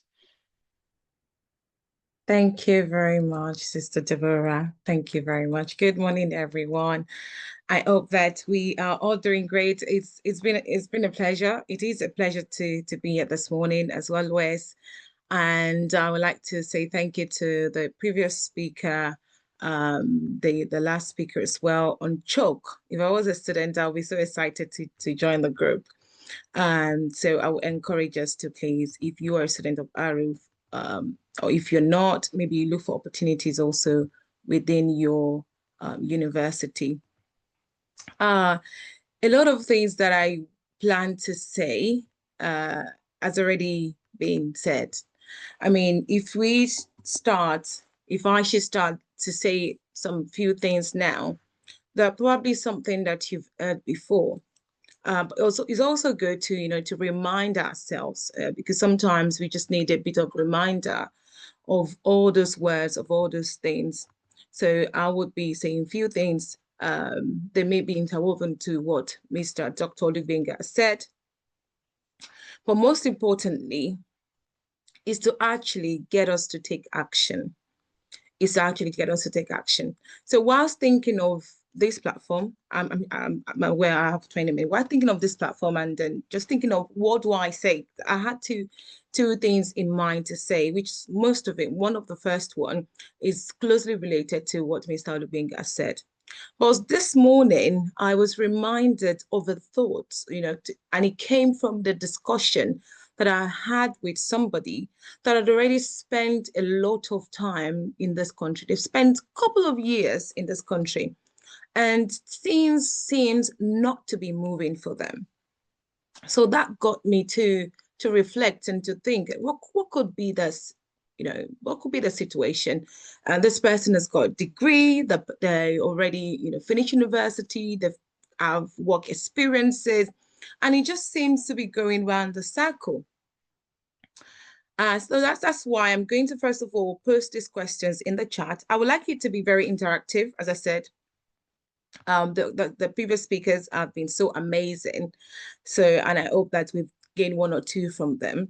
So if you imagine a glass wall in front of you, so if there is a glass wall in front of you, you know, if you go to some offices, to 500 offices, you'll see some glass wall. You can see what is on the other side.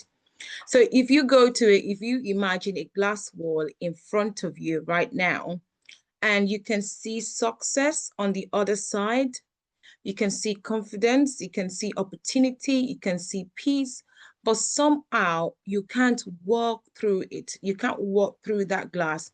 What is it? What is that thing that is holding you back? And that also includes vision that you have in your mind. That also includes the dreams that you have in your mind. What is that thing that is holding you back from achieving? So what do you think the world is made up of, and what is stopping you from achieving what you can see on the other side? So have a think of that. And some of the things that you may come up with could include fear, could include comparison, could include your past experiences. It could include doubts that, oh, you know, and some may even see the glass wall as a barrier, and, you know, to stop them from achieving that goal. I'm going to share my screen if I am able to, if I'm given the opportunity to. I think I could. But before I do so, again, it's on self-limiting belief.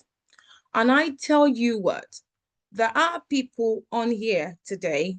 How many of us on this chart? I think we're about 29 now. There are people on this platform today that would go, oh yes, I would like to jump choke. I would like to do this. I would like to take action. They're already planning out the next actions in place. They're already planning out the next actions for them to take. And there are other set of people that think, it's a free platform. They're probably not paying attention. And they thought, you know, what can I do with this information? You know, all I need to do is to get my degree. All I need to do is to make sure that I stay in this country, that I get my ILR. That is my aim. That is my goal. But you know what? There was this news that I had reading the newspaper. Somebody had been working within the NHS for over 15 years. And they've got the ILR, they have their British passport, as a matter of fact. But guess what? They're still doing a band 5, band 6 job. 15 years of their life. By all means, if that is your aim, if that is your vision, if that is what you dream of, if the British passport is the end goal for you, that is fine. But if it's not the end goal for you, you will be doing the band 5 work. I'm saying this because I work within the health and social care, so permit me. You will be doing the band 5 jobs band 5 roles, and that individual will be feeling frustrated. In the case of this person, the person is actually feeling so frustrated, thinking, I've spent 15 years of my life, and all I've garnered within this 15 years is a British passport. No increment of salary, nothing else to show for it. So that's why it's important that when you live here today, when you leave this platform today, make sure you have what we call an action plan. In health and social care industry, we have regulators, individuals, independent regulators appointed by the government to regulate different areas, different sectors. And one of the regulators, they are called CQC. When they come to your organizations, if they find any discrepancies, what they will ask you for is your action plan, your next line of action. And that is what you should have, that at the end of this talk, this presentations, this meeting, this networking, this is my action plan. Because you know what? If you don't have an action plan, when we see next year, you might still be where you are. Of course, you're here to study, but you might still be where you are without, volunteering, achieving nothing, because you don't have an action plan. But when you have an action plan, a little step here and there will push you forward to your dream, will move you forward towards your goals that you have. So I always advocate for you to have your own vision. I call it a VIP, a vision inspired plan. Have your own plan that is inspired by your own vision, because what you would then fall into without having a plan is what the society has planned for you. And if you check the statistics, of course, what the society have planned for people that are international, not very much. It is to work and work and work and work, and of course supporting the economy and paying taxes, not very much. But you have to have plans for yourself. So I will be sharing my screen with you now.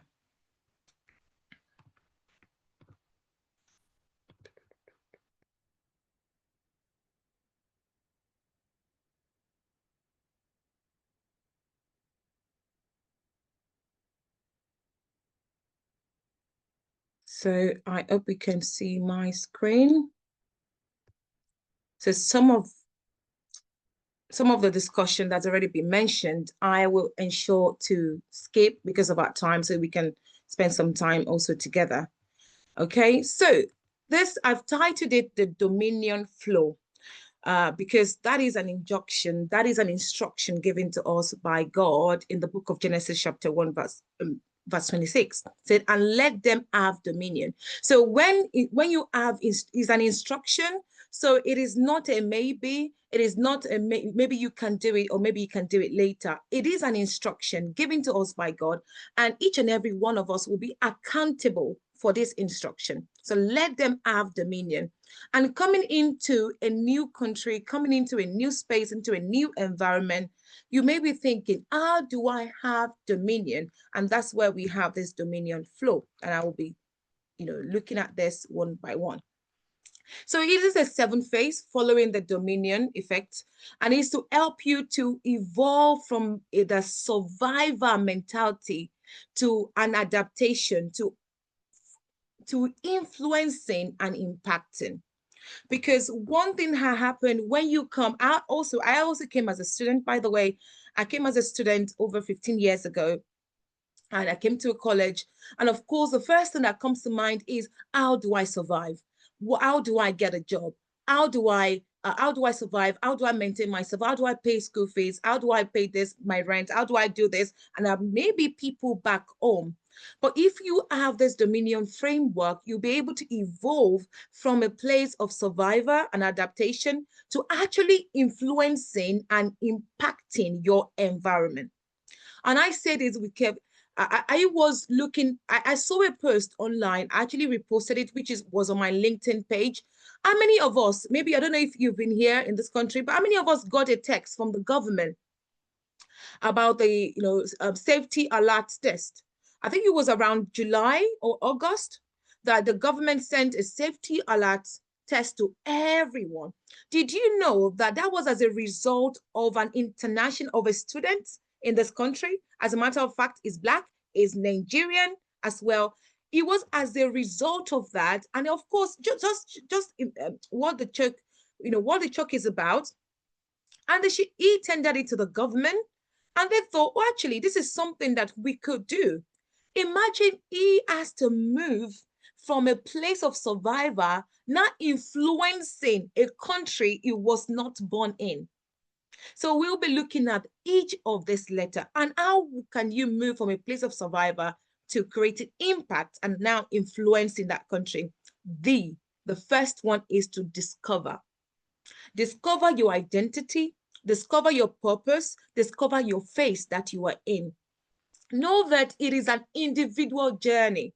You may be studying the same course with you may be studying in the same department. You may have come to this country at the same time, but you have to identify, why am I here in this country? Why am I even doing this course that I'm doing? The Bible says, before I formed you in your mother's womb, I knew you. Before I formed your ears, your eyes, your brain, your thinking faculty. Before I formed any of this, when you were just a milk, I knew you. And I've called you prophets unto nations.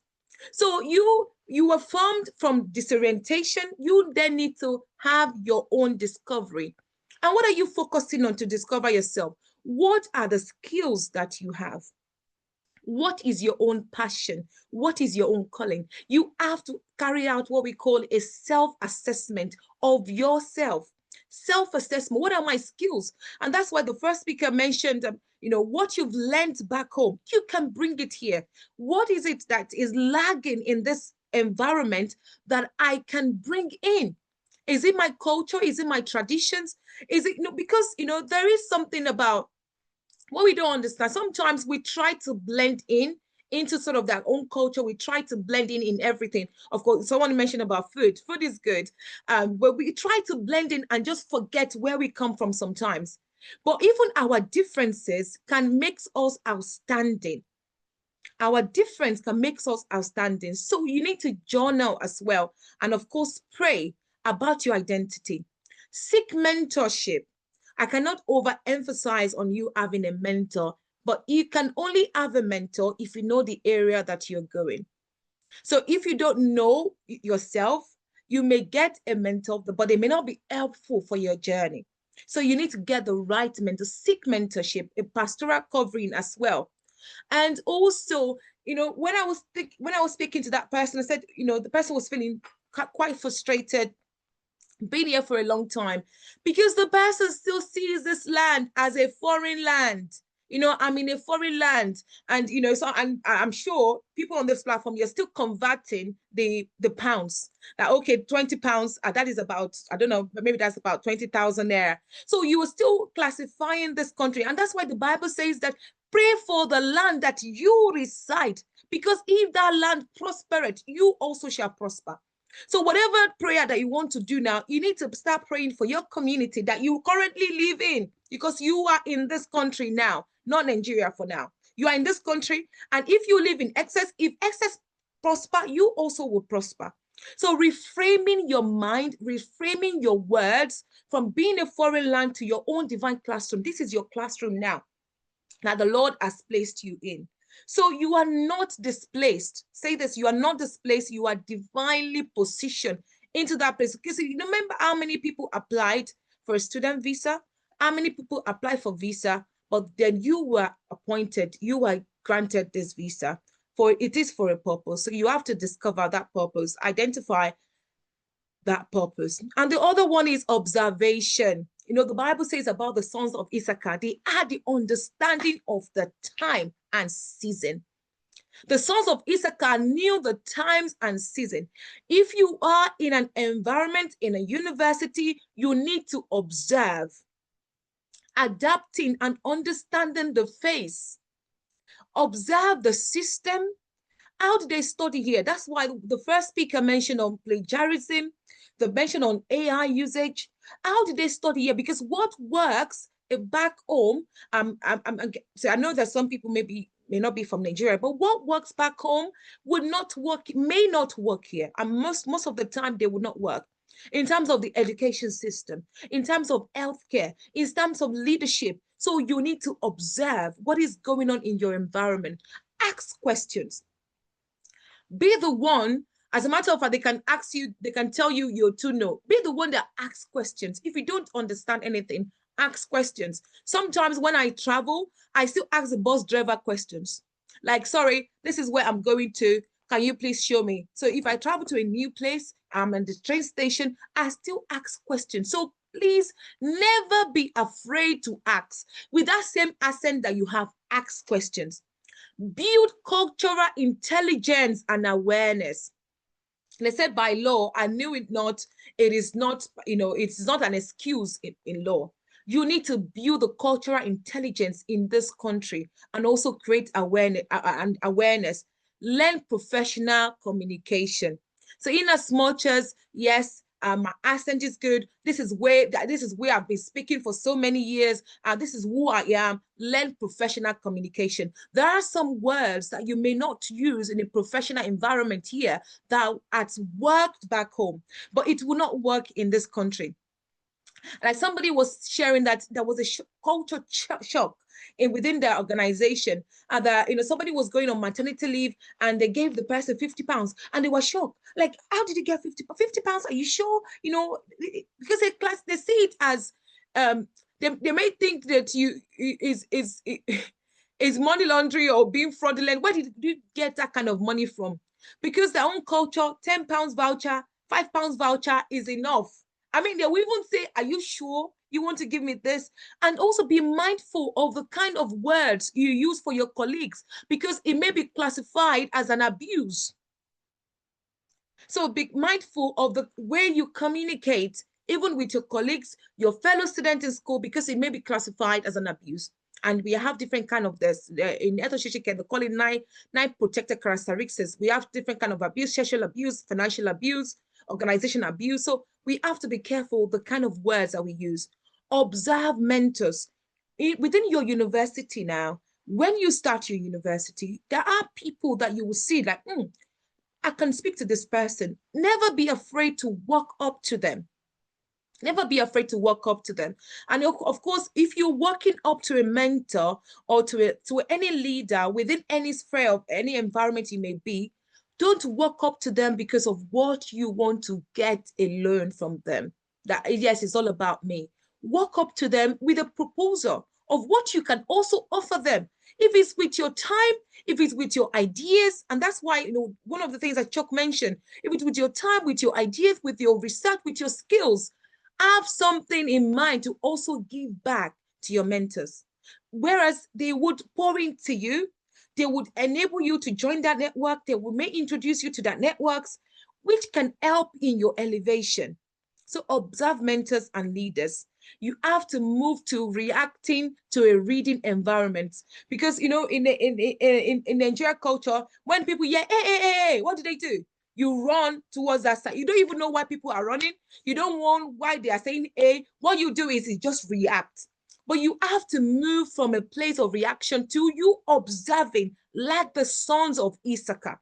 When you move from this place, then you will start creating influence. You start creating impact within that environment. Something that maybe, one thing I love about this country is, if you have something tangible to contribute to that society, they will listen to you. If you have something tangible, just like the guy that I mentioned, if I see the post, I'll put the link in the chat.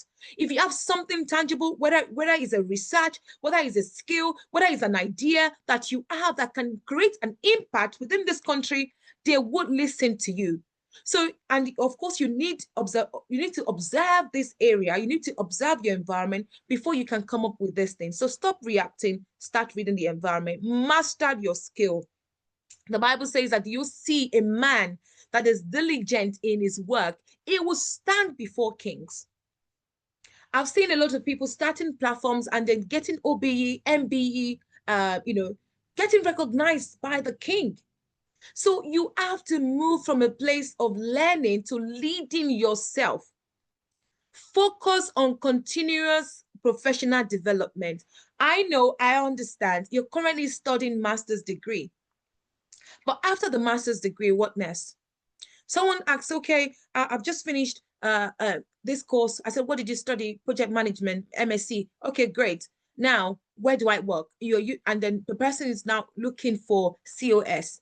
And then the COS, they're saying, of course, within the health and social care, for example, they're saying, sorry, you have too much experience. We can't offer you COS. I said, and I asked, why did you study project management in the first place?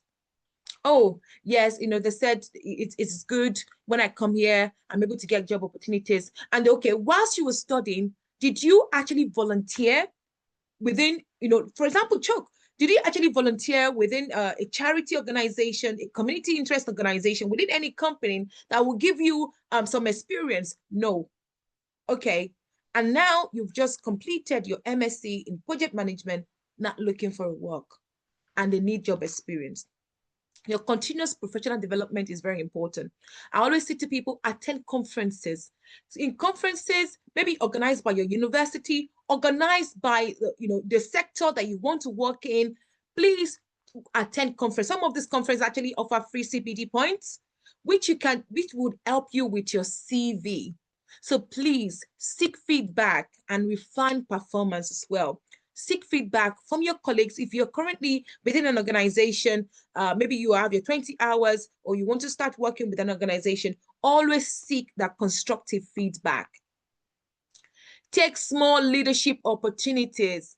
If it's an opportunity that you created for yourself, so if maybe you don't see any opportunities, you create one yourself. Create one yourself. There are people that have come into this country that maybe you don't see any opportunities around. Maybe whatever you may be passionate about, create one if you can't find any. But there are loads and loads of opportunities, and we have the internet, we have electricity, we have internet that you can use to research. Please do make your own research about these opportunities that are around you. Again, if you do not understand them, ask questions.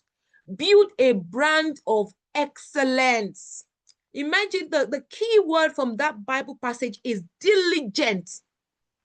Being diligent within your work role. It does not matter what role you are currently at the moment. I've worked as a cleaner.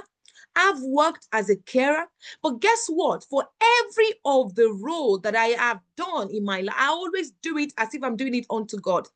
I say to people, if you're going to be the cleaner, be the best cleaner within that department. If you're going to be a carer, be the best of the carer that the service users will give you feedback. Be diligent in whatever you find your hands doing at this moment. Because again, you have a vision, you have a goal. But whatever characters you build now, it will follow suit. So have an excellent language. Master your field through diligence and grace.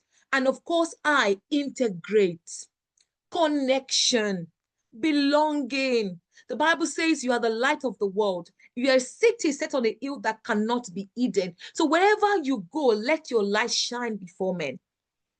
Move from isolation to integration. Sometimes an isolation could mean that you are still in the midst of yes, African settings. I have a platform, of course, called Black Men in Care. But sometimes you need to move out from being isolated or saying that, yes, I'm an introverted person. This is who I am. No, you need to integrate into the system. Integrate into sectors that can help you. Even if it's maybe you want to volunteer your time, integrate into those places. Join communities or networks and ensure, that's why the first D is very important, because if you don't know who you are, if you haven't discovered what you want to do, then you can join some networks or some communities that are not relevant to your journey. So that's why it's important to, first of all, discover yourself, discover where you want to go, have a plan, 5 years plan, and then plan it backwards. In 2 years, I'm going to achieve this. In 1 year, in 6 months, in 3 months, in 1 week. So join communities. There are lots of communities that you can join. Every sector in this country, they have their communities. They have networks. They have different sectors. They have conferences. And most of them, they are free for students that you can attend. And of course, as a believer, build kingdom friendships as well. You know, you need some, you know, some groups of people that can intercede, that can help you, you know, spiritually, you know, keep you in mind, you know, during prayer. Serve in your local churches project. If you are part of a church, serve there as well, because all those skills also matters as well. Share your story. Share your story with others. Remember, I said, if you can't find the opportunities now, create an opportunity for yourself. And if it means creating an opportunity within your church, do so. So if you love working with children, absolutely do that with children. If you, I will say it out in Shishike, if you love, maybe there's some children with learning disabilities and they're in your church, create an opportunities for them within that church. Put that on your CV. That matters. It does, because majority of churches here, they're registered charity organization. So they are recognized charity organization. And when you put such experiences on your CV, and because you've worked with them, the interview phase will be able to ace it as well, because you've actually worked within that area. So we are ambassador of the kingdom of God. So never forget that. And of course, nurture your character, the N. Let patience have its perfect work, that you may be mature and complete.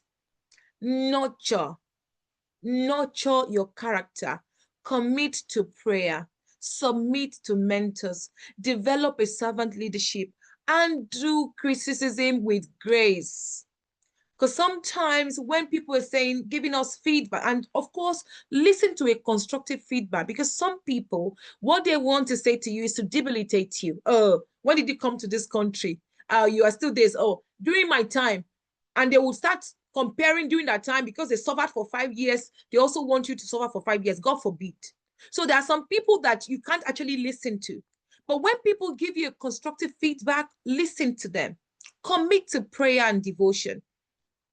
You know, sometimes when we come, you know, I know that is a country of system. There is a lot of system is in place. They have structures in place, but you cannot replace the spiritual space.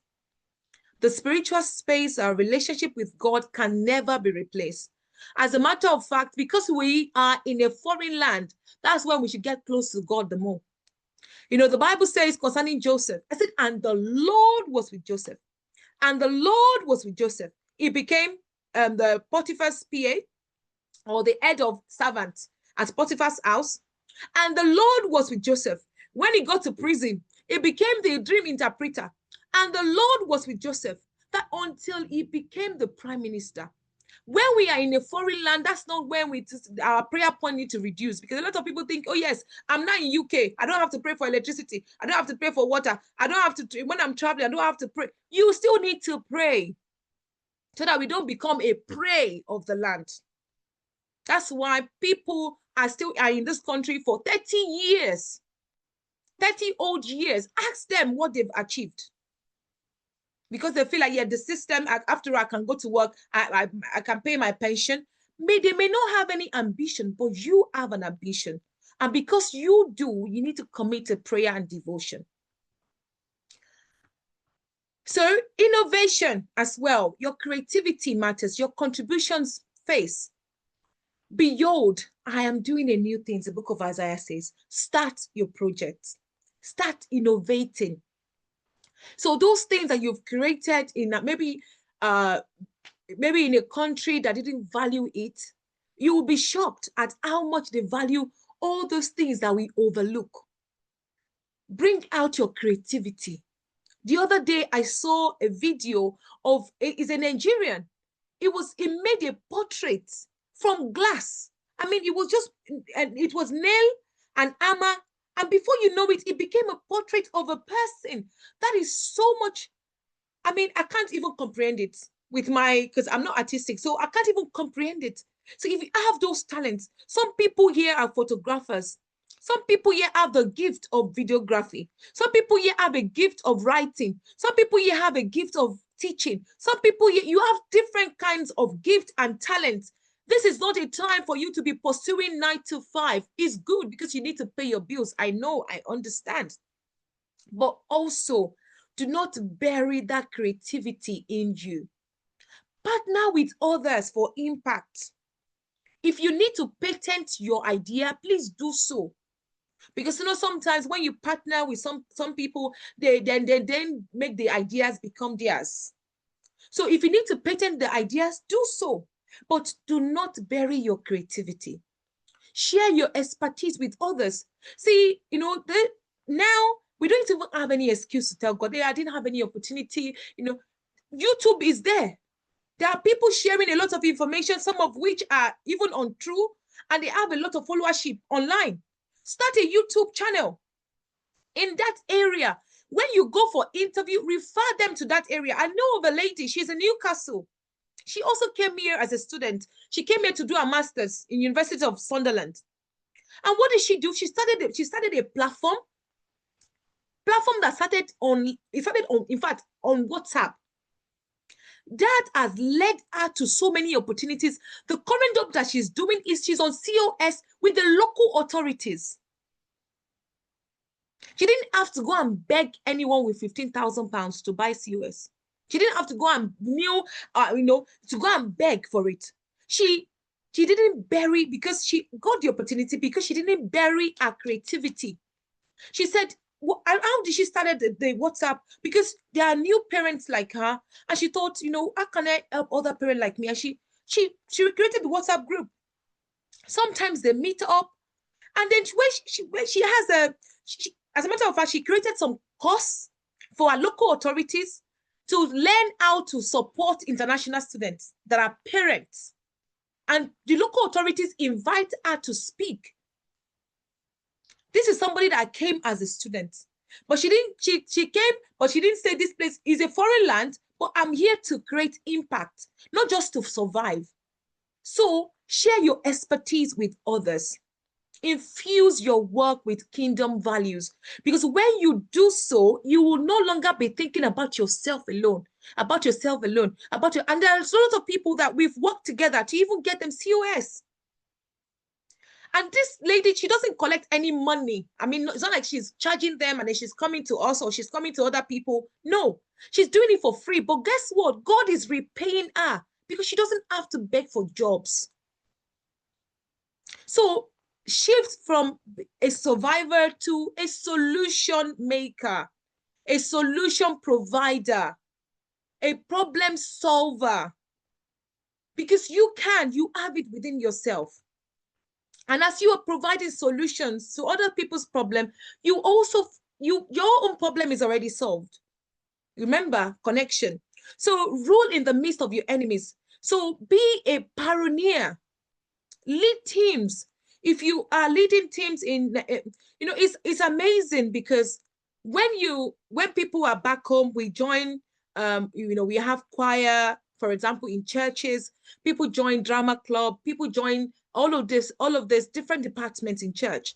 And all of a sudden we come to this country, we no longer have the time because we think it's no longer necessary. And all we're thinking is, I don't have a church, by the way. I don't have a church. So it's not like I'm saying this because I wanted to go and volunteer in my church. No, I do not have a church. But what I'm saying in essence is that all the things that we do that, that even gives us personal fulfillment. I mean, how do you feel after you've led in church? Maybe you're part of the drama club, or you're part of the choir, or you're part of the, all the any department that you may be in church. You also feel fulfilled that, yes, I've done something incredible today. So lead teams, own it, have authority. That is how you can get dominion. Build sustainable system. When I say you should lead, you should build, you should lead, you should volunteer, not at the expense of your health as well. Please take care of your health. There are loads of people, there are loads of news that I've heard that are horrendous, that people are dying of heart attacks. As a student, as a young person, recent one is the person was just over 30 years old, and they were playing football and he fell down. That was it. It's from Nigeria. That was it. So please, if you want to give your time, you want to help, not at the detriment of your health, please because you cannot pour out from an empty cup. So do take care of your health as well. Build sustainable system. Mentor the next generation leaders. Practice stewardship and accountability. Okay, that is how we can take dominion. And finally, it is an N. Move from a local impact to global influence. An example here is our dear professor, Dr. Andrew, going to America very soon. So move from a local impact to global influence. Collaborate across nations. I think one of the speakers mentioned, God may have an assignment for you in Belgium, and then all you're doing is you are limiting yourself to United Kingdom, because United Kingdom was a prayer point at some point. It's an answered prayer. Yes, that's fine. I remember when I got a job, it was in 20, before way before COVID, and I was so excited, like, ooh, it was a dream job, increased salary over £15,000 more year annually. So I was so excited, and I was driving to work that day, and the Lord told me, don't settle. I was like, that cannot be from God, because I've only just started this job. It's not even up to a month, and God is telling me don't settle. But I tell you what, if I had settled, I wouldn't be where I am today. And even where I am today, it is not even the end point, because it's still taking me somewhere.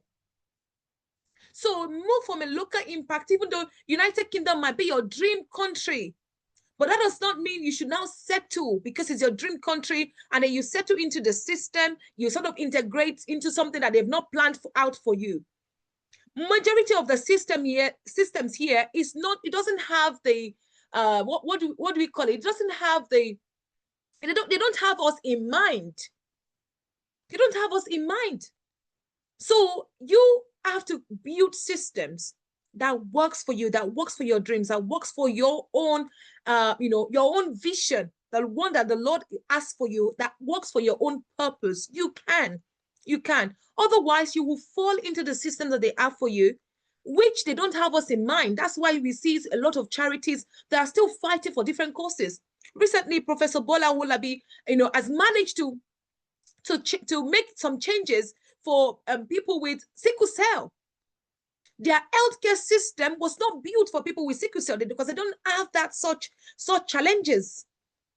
So establish a kingdom-led movement, write, speak, influence policy, because you can, as a student, you can influence policy within your university. Influence policy. Don't just be, someone that just sit and listen. You can influence policy. Of course, you have to have your proposal outlined, and also reinvest into the next generation. So you are a reformer of nations. Remember that Joseph was not born in that land, but he became a prime minister.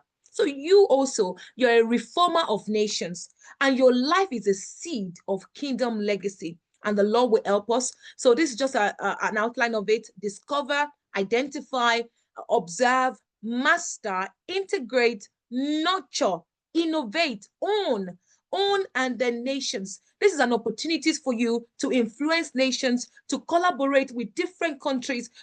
So don't limit yourself to United Kingdom alone. So as an international learner, you become a leader not by imitating others. It is not by imitating others. Remember, if you imitate another person, that is a plan, that is a flow of that person. So it is by you allowing God to form dominion within yourself through identifying, through mastery, through service and stewardship. Okay? And the Lord will help us in the name of Jesus. It will give us that heart to want to, not just to learn, but to take dominion, because that is an instruction given to us. It will help us to take dominion in the area that he has called us to. In Jesus' mighty name, amen. Thank you so much once again, Dr. Andrew, and to everyone here on this platform. And by next year, I'm open to hear great and mighty news about yourself, about the influence that you've made, about the impact that you are making within the sector, within the area that God has called you into. God bless you. Wow, amazing. Thank you so much. I mean, that was fire. Thank you so much, Pastor Olayinka. That was amazing. A lot of things jumped at me. Our difference makes us outstanding. And then you need to pray, because like she rightly said, a lot of us will just say, oh, I'm in the UK, I don't need to be praying. It's when you are in a country where things don't work that you start praying about things that you're not supposed to pray about. Well, now we've heard it that you need to continue to pray. Even though things are working, you still need to continue to pray. That's PRAY, so that you don't become a prey of the land. That's PREY. Thank you so much. That was amazing. You also need to focus on continuous professional development. That also is in line with what Mr. Ogunbode mentioned as to you need to develop your skills. You need to know your why. You need to know your why. You need to do whatever is worth doing at all, is worth doing well. So even if it is to sweep, do it well, you know. Also in line with what Mr. Ogunbode said about don't just study a course for the sake of it. Don't just do it because they said, oh, that's what is raining now, or that's how that's the job that will pay now. You know, you need to know your why. Why are you actually doing that course? You need to be diligent.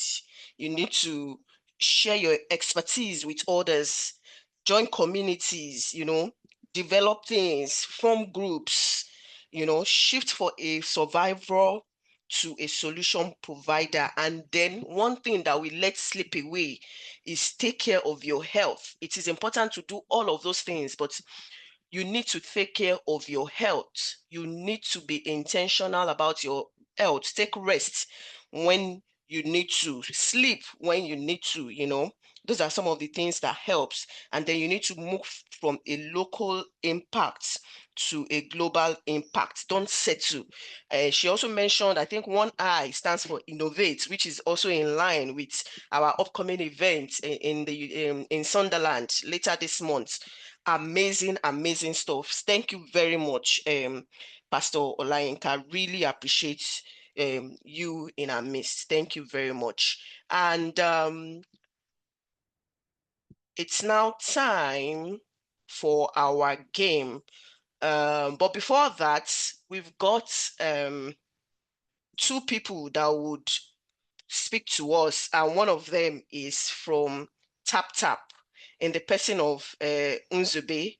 I don't know if Ambassador Andrew wants to introduce him. Thank you, Madam Debbie, and I really appreciate Pastor Lainka. She's always a powerful woman, and she's always blessed us from time immemorial. And we thank the Lord for her life. For every time we call on her, she's always there, and every other person, they can Lubenga. So, Tap Send is our partner. Then we also have an partner, Walata. Both of them will be coming on to speak. There is a lot to say about the person of Nzubi, but we do not have that time to. He's a wonderful man, but today it's about Tap Send. I would love to know more about him, but I think he will share a little about himself and then more of Tap Send. Over to you, our wonderful brother, Nzube. Thank you so much, Ambassador Andrew, and thank you for inviting me to this platform. I'm Unzube Ufodike from Tap Send, Nigeria. I'm based here in the UK. And it was great. Before I just give a quick introduction to who I am and Tap Send, I'm only going to take 3 minutes and let you get on with the game. But just wanted to add that it's been an energizing session so far. It's been great to listen to all the speakers. Thank you for sharing your comments, insights, and frank,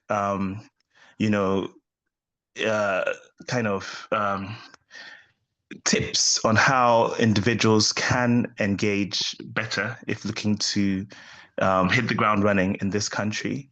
So, Unzube Ufodike, I was born here in Birmingham in the UK. Both of my parents are Nigerian.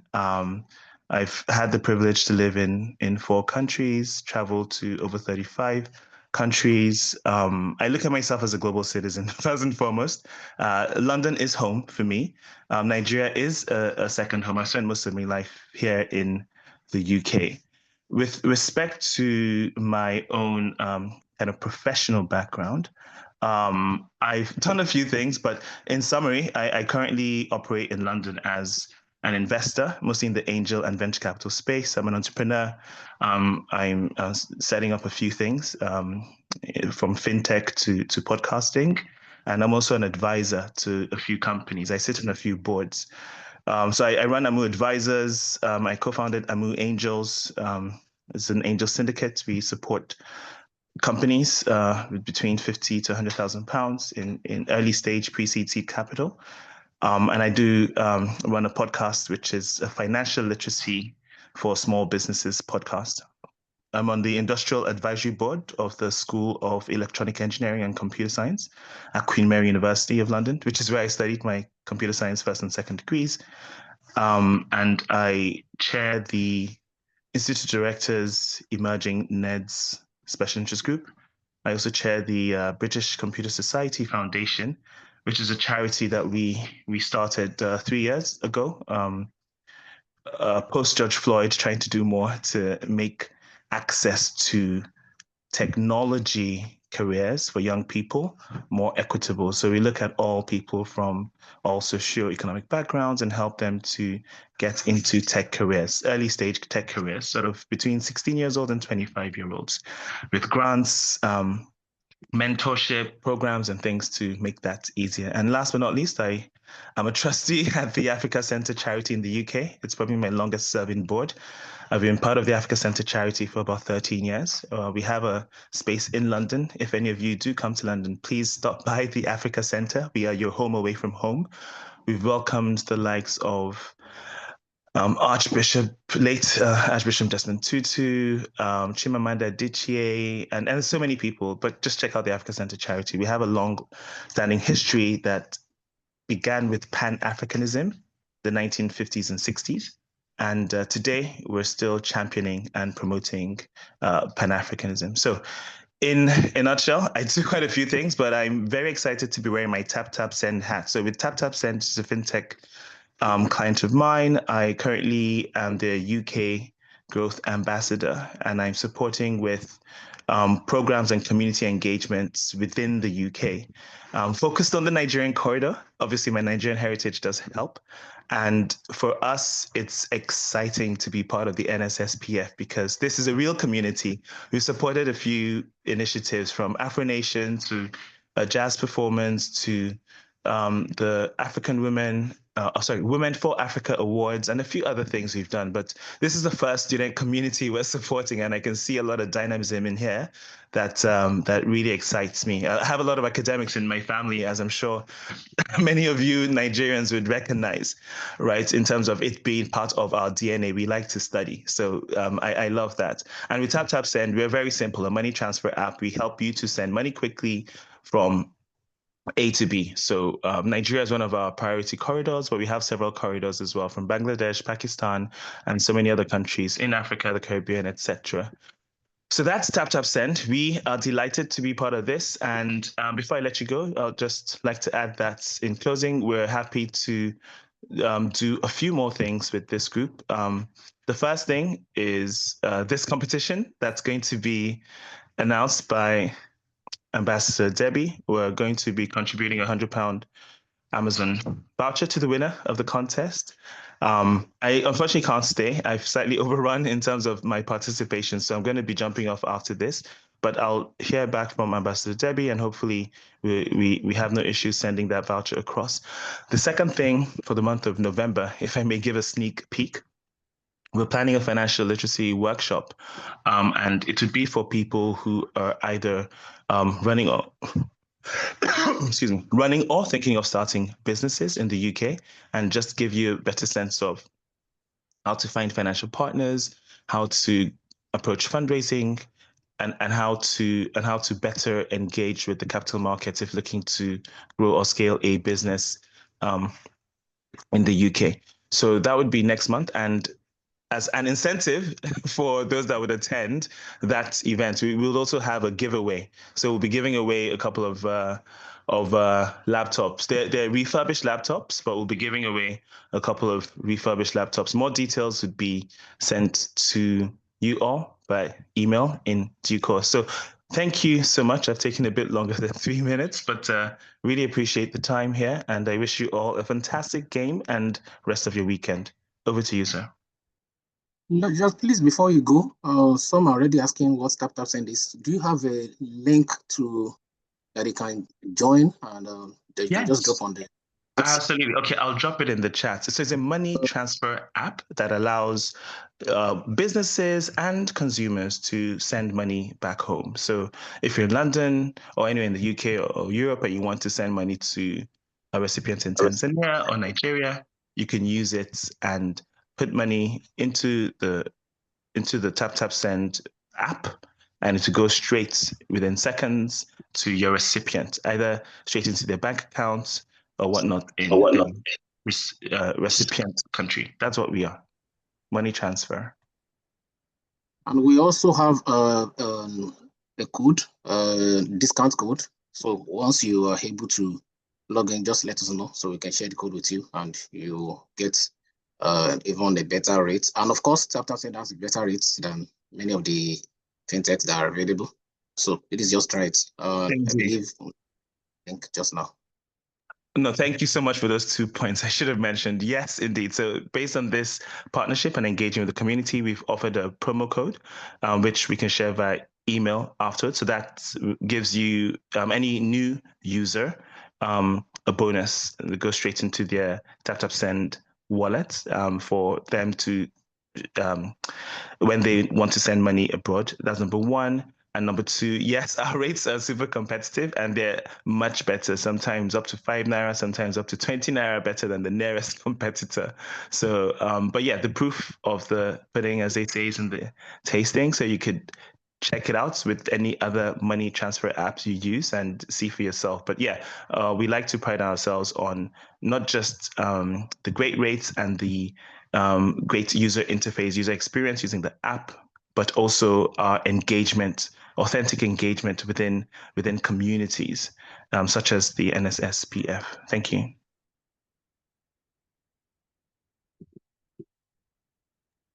And quickly, please, to add, someone has Tap Send is giving out £100 to the game to be shared among the winners. Someone also dropped £50 just now, so making £150 that is available for. Nice. But the person said they would prefer to be anonymous. So I would have loved to mention the person, but the person said they would prefer to be anonymous. So that's £150 up for grab. So it's going to be a wonderful day. Thank you. Amazing time. Yeah, thank you. Who is gonna win this? Who is gonna win this? Yeah. Thank you very much. So you've heard about Tap Send. Please feel free to use the link which Nzube would drop so that you can get the bonus points, and you have better option as to sending funds home. And then I'm going to now call on Mr. Adewale Adebi from walata.net. Mr. Adewale Adebi. Yes, I'm here, Debbie. Yeah, thank you for joining us, sir. Good afternoon. Thank you very much for bringing me on at this time. I want to ask, am I the last person to talk today? No, you're not. After you would launch the game, and then other persons. We have 2 other speakers after you. Okay, that's fine. So I'll try to wrap it up within the next few minutes. Yes, please. Thank you. Thank you, everyone. Thank you for your time. I just quickly want to introduce to us what we do at walata.net. I'm the strategy director for the business here in the UK and in other regions. Basically, what we do is to provide a marketplace platform where sellers in Nigeria, or we call them vendors, where they place their products and services, and buyers, customers from outside Nigeria can have access to those products and services. Over time, we see that local sellers or vendors in Nigeria, they always find it difficult to connect to the outer world, especially the local farmers and suppliers. They often find it difficult to interact with customers outside Nigeria. I'm talking about direct interaction now without the intervention of middlemen. So we came up with walata.net to bridge that gap, such that local vendors back at home in Nigeria, they can have a platform that will help them to interact freely with customers, with buyers from any part of the world without leaving Nigeria. So basically, that's what walata.net does. At the moment, our primary market at the moment is in the UK here. So customers in the UK, buyers from the UK, they can go to walata.net, buy any locally made items or products, from Nigeria, and then we will be the one to facilitate those transactions. We also do know that most of us in the UK here, we are not yet disconnected from, from having materials from Nigeria, especially food items or other related items from Nigeria. I know of someone, she was telling me that she would like to buy some items from Nigeria, from here. And then she would call the mom or a brother or a family member, to help arrange for such food items. And then she will send money and all of that. And I told her, I said, this thing you are doing is not very okay. Whatever you want to eat, I don't think it is proper for a third party to know about what you want to eat. Okay? I said there's a platform, called walata.net. You don't need to call anybody back home. They don't have to know about what you want to eat or what you want or what you are doing here. Just go straight to the platform, sign up as a buyer or as a customer, buy any product of your choice that you see on the platform. Our team in Nigeria will work around the order, will package it nicely, and then we will send it from Nigeria. Within the space of 3 weeks, you are going to have the item delivered to you here in the UK. And I said, wow. And then she was, somehow curious. She was asking how does the platform work and all of that. And I took time to explain to her. So essentially, that is what walata.net does. Our primary market at the moment is here in the UK. And over time, we are planning to expand into other markets where we have a concentration of Nigerians and other Africans, where they are. Let me quickly show you,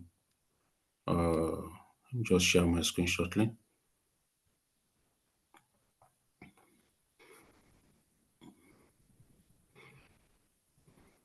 So I hope you can see my screen. This Yes, we can. This is the landing page of walata.net.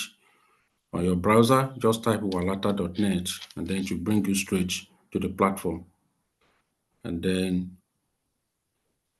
the good thing about it is that those of us in the UK here, anytime you visit walata.net to shop, you don't have to pay in pounds. Okay? You will pay in naira. Yeah. Almost the equivalent of what those items are being that you can find in local market back at home in Nigeria. That's what you are going to find on walata.net as well. You pay in naira and then we'll arrange the items for you and send it to you down in the UK. Okay, so these are some of the products that we have. Okay, basically for now we have food products, food related products, and if you get to the platform and you find out that the item you want is missing or is not on the platform, you can just chat with us on WhatsApp or you chat with us via our chat window here. tell us about the product that you want that is missing. We will arrange that for you specially. And then, just like any other marketplace platform, basically all you need to do is just to register. You register as a buyer, go to buyer zone, then you click register. Just put in your basic information, your email, phone number, and all that. And then you're able to sign in. Then after that, you just move down straight to the platform, search for whatever you want. You can use the search bar here to search for whatever you want, or you can do that under categories, and then pick the product that you want, and then go to the checkout page, make the necessary payment, and then we'll receive the order at the back end. You too will receive an email confirming that order, and then within a space of 3 weeks, that's our maximum SLA. But in real time, you are going to have most of those orders delivered to your doorstep within 2 weeks. But we've decided to make it in just 3 weeks. But we know that within 2 weeks, we should be able to get your orders delivered to you. So basically, that's what we do at walata.net. I don't know if you have any question, if you've got any concern, I can have some time to answer it. Thank you very much for your time.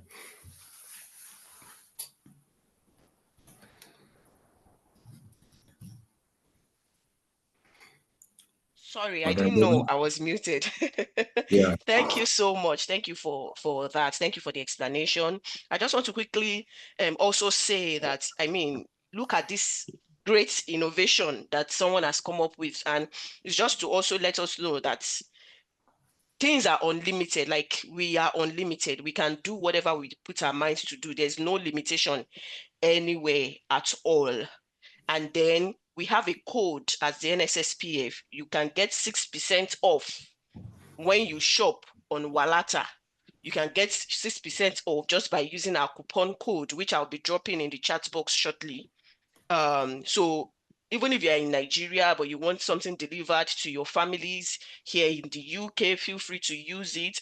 Get 6% off. Enjoy it. I think we've been given that opportunity till December even, So enjoy that coupon code, make use of it. And then this is you supporting the community. Thank you very much for that. Thank you so much. And so without further ado, it's not Unzube that would let you into the game. It is me.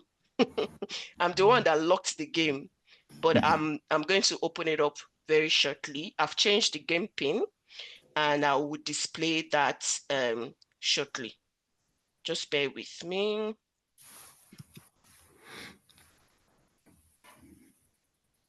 If you can just stop sharing your screen, Mr. Adewale, thank you very much.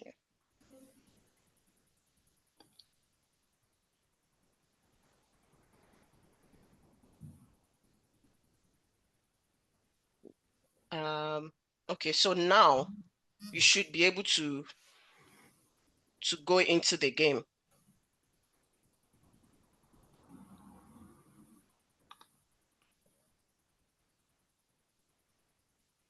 Don't forget, we have about £150 available. Please use your name so that we'll be able to know exactly who has won the prize. Ambassador Andrew, what do you think? Do you want us to give the £150 to just the first person, or share it across 3, maybe the first, second, and third? The first, second, and third, please. Okay, first, second, and third. Okay, but the ratio will be different, I imagine, then. Yes. Okay. Yeah. Thank you. Okay. Let me see those that have joined.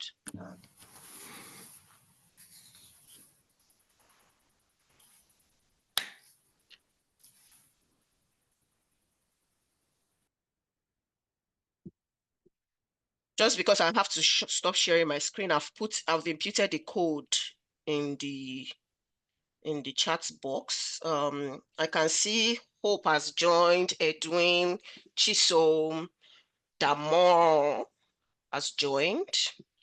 Can we get more people on? Can you share it again? Okay, so the code is 5874303.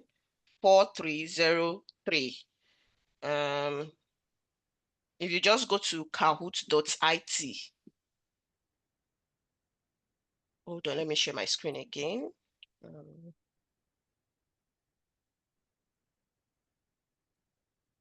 And please, this is regardless of wherever you are. You can join anyone, Yes. any part of the world. We will Yes. send the equivalence in your currency. Just everybody's open. It's open to everybody, please.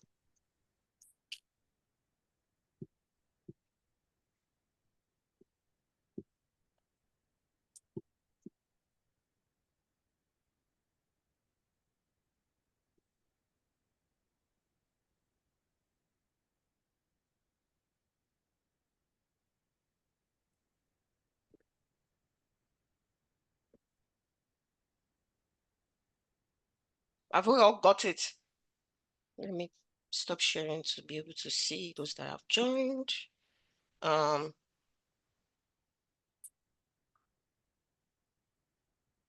Jovia Layomi.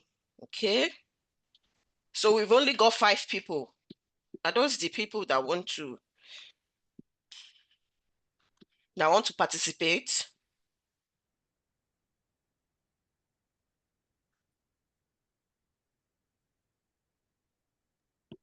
Let's go ahead with them because of the time. That is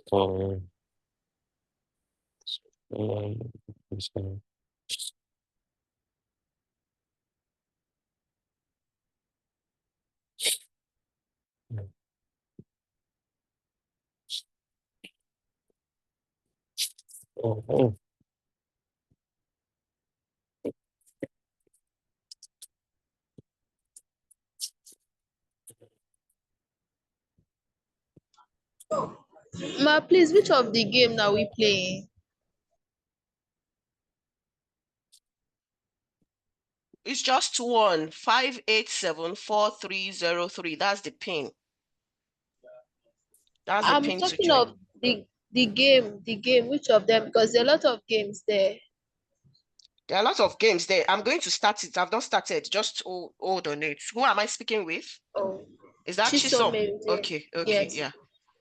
Just make sure that you've entered this game pin. Right, so when you enter it, I can see you that I have got about 8 persons, and I'm going to lock it now, so no other person can join. And then when I start it, you see the questions roll out, right? And then let me see if I can share my screen. Okay, let me share my screen. I think that's even better, so that we'll see those on board.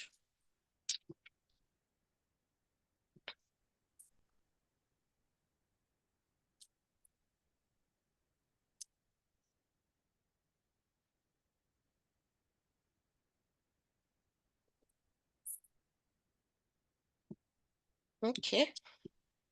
I've got how many persons now? Let me see.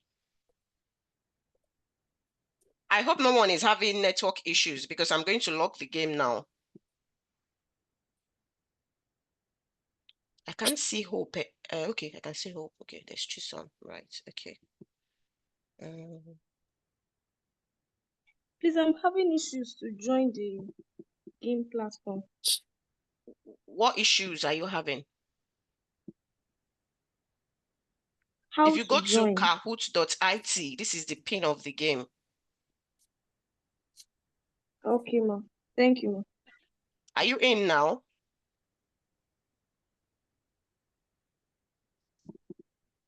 Please confirm that you are in, because I'm about to lock it. When I lock, you don't get to come in anymore. Are you in now?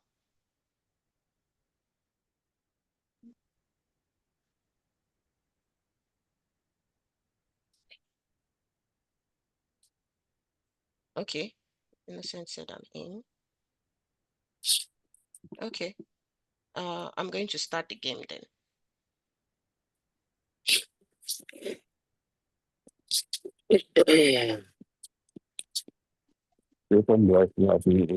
So get ready.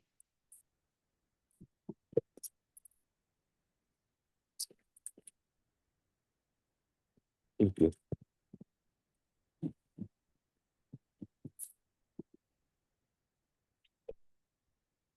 Just to say, this game also take into cognizance your speed at answering questions.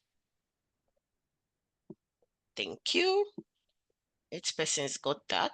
And then we'll go to the next one. Okay, I there's can't a see DA myself. winning. You can see yourself. I can't see myself. Were you playing the game? Yeah. Were you able to see the last question? The question, where is the capital city of Nigeria? I saw that one. Good, you are in the game, don't worry. These are the first 4. So there's a scoreboard. That's why you can't see yourself. So just I focus. clicked now. Hold on. Everybody clicked, because if you look at the thing that came up, like 8 people actually answered it correctly, right? Before it showed this. So the game just takes about the first 4 people that got the most answer. Like I said, you have to get the correct answer and then you have to answer it fast. So from here now, it seemed like this DA answered it faster than others. It's not like they didn't get the same answer. They got the answer, Okay. but yeah, so your speed also matters. Is that all right? Yeah. Okay, so are we ready? I'm going to go on now.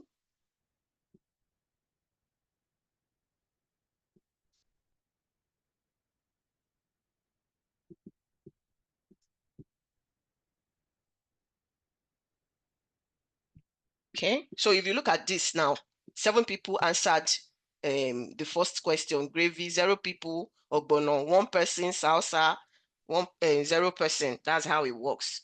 So when I do next now, it shows us the people that are winning. Can you see? So that's how it works. And then we move on to the next question.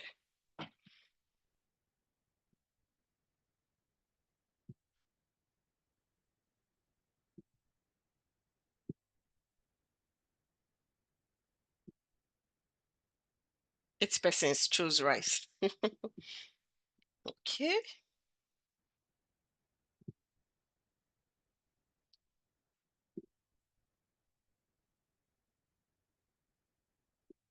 Next question.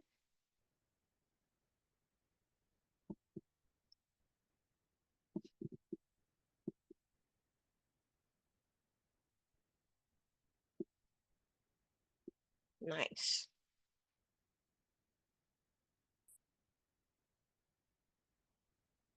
Oh, okay.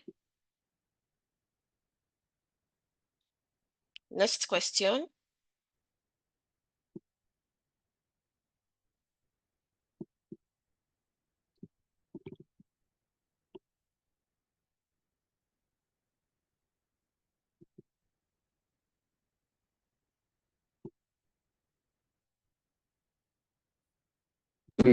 How do I know? If I click, it looks as if it's not working.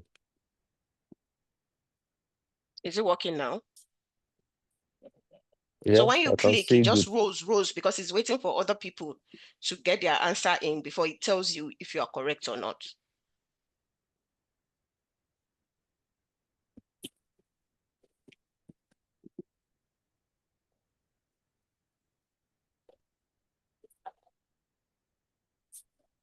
Oh, okay. Power has changed hands now. Next question.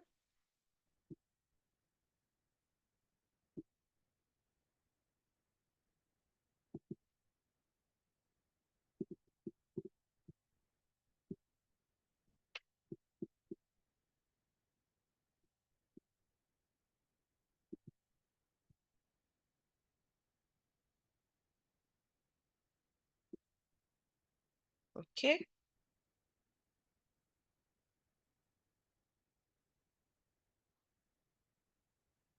Next question.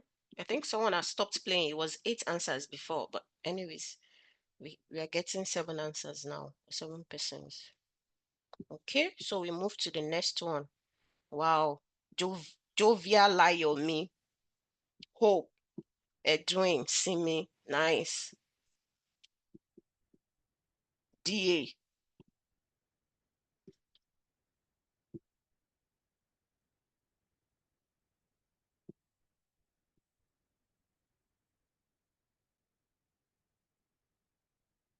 I want to know if people are actually listening, you know.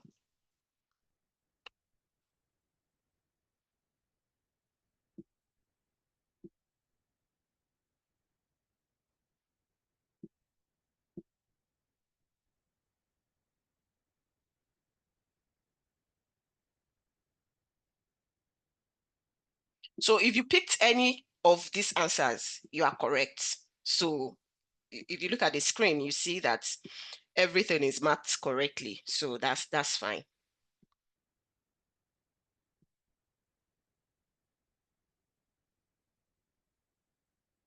Okay.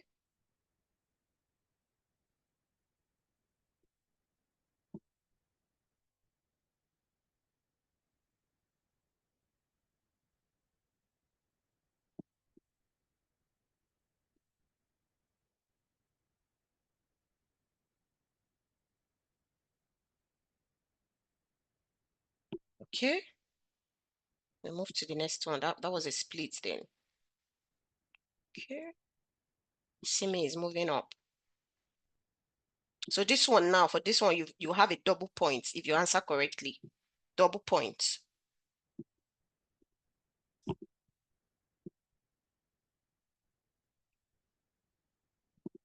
Nice. Let's see.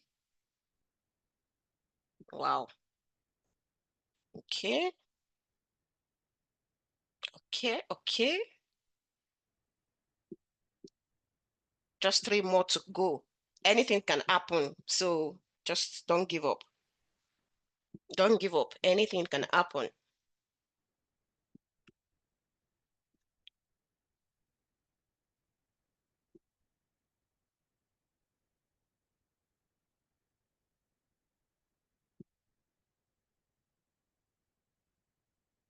Okay. Let's see. Oh. Okay. Damore is coming up, or is it Damore?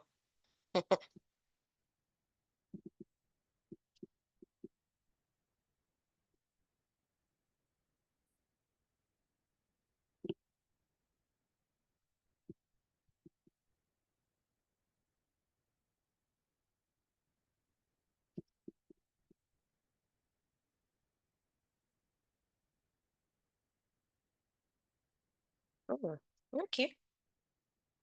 Good. I can see some consistency. Now, I think this is the last question that we have. And don't forget, anything can happen. Okay, 12 of 13. Okay, I think we still got to 12 of 13. So this is the 12th one then.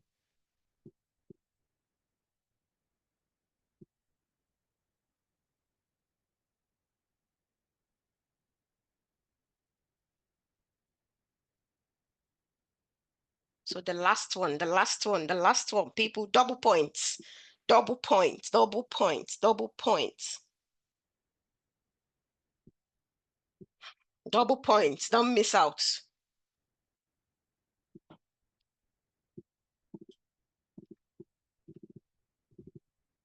Nice. So for this one, there are 2 correct answers, which are innovate and integrate. So if you've picked any one of those 2 answers, you are correct. And now let's see. Let's see.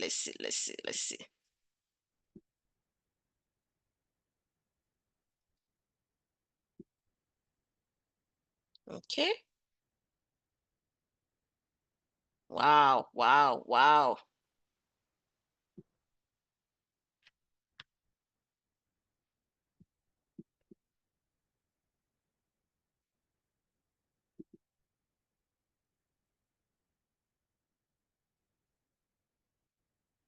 So DA is first, followed by Hope, and followed by Javia Layomi. And then I think this other person is Damuri or Damola. Is it Damuri or Damori? I'm not so sure.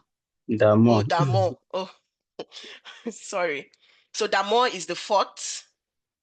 And I think catch the name of the fifth, but maybe I'll see it somewhere. I think that's Hope, if I'm not mistaken. No, Hope is second. Oh, okay. Sorry. Hope is second. Javia Layomi is third. Damo is fourth. And this other person is fifth. So please reach out to me. Send me a message privately with your email address and phone number, your name, email address, and phone number as well, please, so that we can get this across to you. I've done a screenshot of it. It's just, yeah, so this thing is Damo. I'm just going to make a note of that as well. Yeah. Thank you very much for joining. Thank you for joining this session. Please do not go. Please, who is DA? I'm sorry. DA does not want to be recognized. That's why I went to Damori. Yeah. So okay, Ambassador Andrew, go ahead. Well, thank you, Madam Debbie. Quickly, please, before we go ahead, I would like to introduce one of the Kanuk member. She is the representative of students at the Kanuk. Kanuk is anyway, she will explain who Kanuk is, and then she will talk about her role and how she's helpful to the students, Nigerian students in the UK. So I would like to bring in for a few minutes, just 2 minutes, Madam Ibinabo. Are you there? Are you able to talk? Yeah. Hello, good afternoon, everybody. And it's been such an incredible experience being here with you all today. My name is Ibinabo Ogan. I am the Assistant General Secretary of Kanuk. So what Kanuk stands for is the Central Associations of Nigerians in the UK.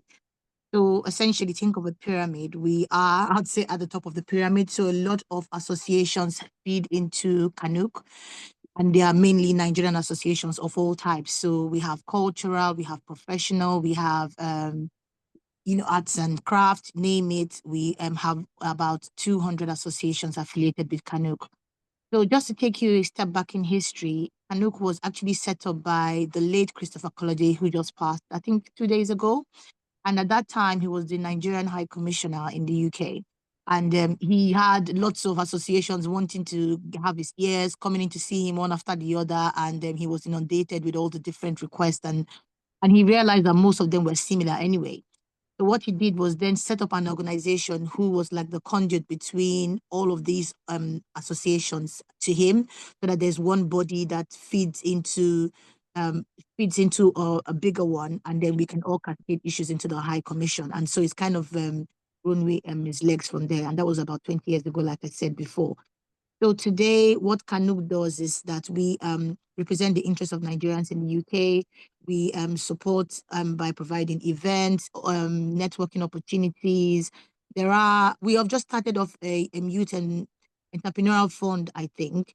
So what it is that Nigerian students can pitch for funding based on ideas that they have if they want to start up student initiatives or entrepreneurial ventures. I think we're launching that in January. So we're just right now just putting it down on paper, getting all the partners and funders that are going to support the initiative, and just clarifying exactly how people would be able to apply for this fund and how we can follow it up and make sure that it's being used for the right thing.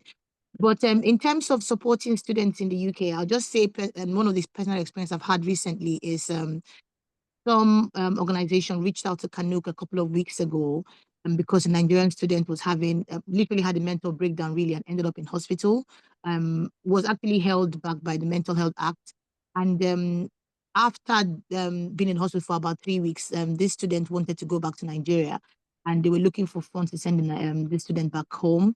And then we reached out to Kanuk, and we were able to kind of raise funds to help send the student back to their comfort zone where they were going to be with friends and family.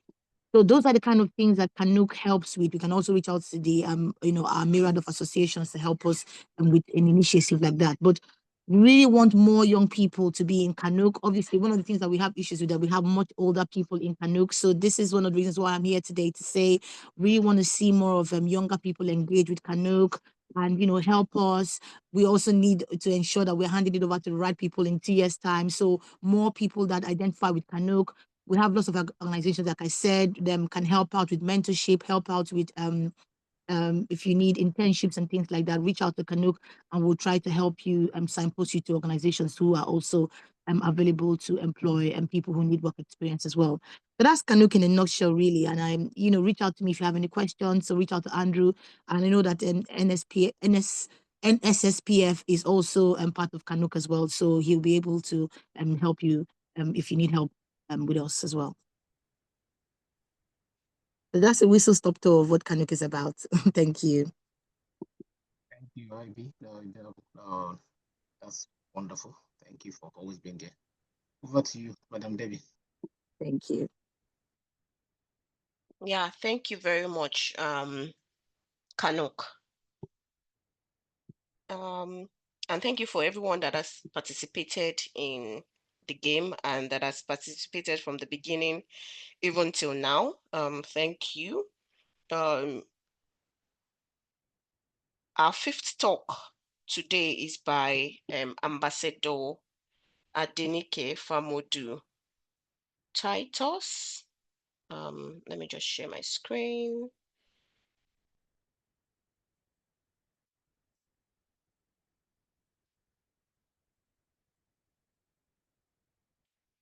Ambassador Adenike has over 10 years of experience in ICT, project management. Are you calling me?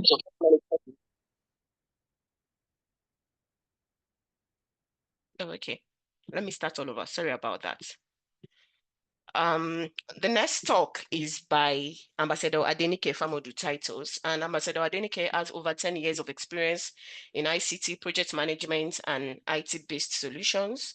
She has strong strategic thinking, problem solving, presentation, teamwork, time management, and product design skills. She's well versed in system analysis, IT, brand communication, HR, mind mapping, software, and agile methodologies. She has experience as a project manager, administrator, and business analyst across healthcare, IT, business development, and operations. This cross-functional expertise allows her to bring a unique perspective to any role, identifying inefficiencies and implementing solutions to drive productivity and cost savings. She has worked in various roles as a passionate advocate for mentorship and community leadership. As the Women's Liberation Officer for Bournemouth University, she organized the first Women's Summit with over 5,000 participants. Ladies and gentlemen, please welcome to the stage Ambassador Adenike Famodu Titus. Thank you very much for joining us.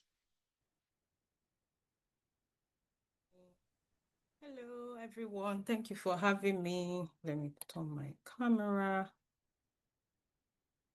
Hi, how's everyone doing?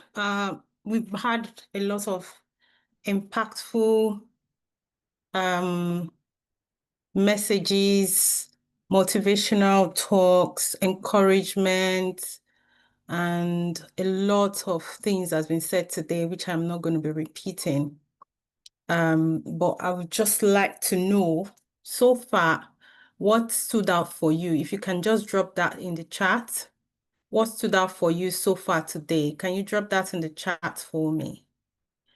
And I'm not seeing anybody saying anything.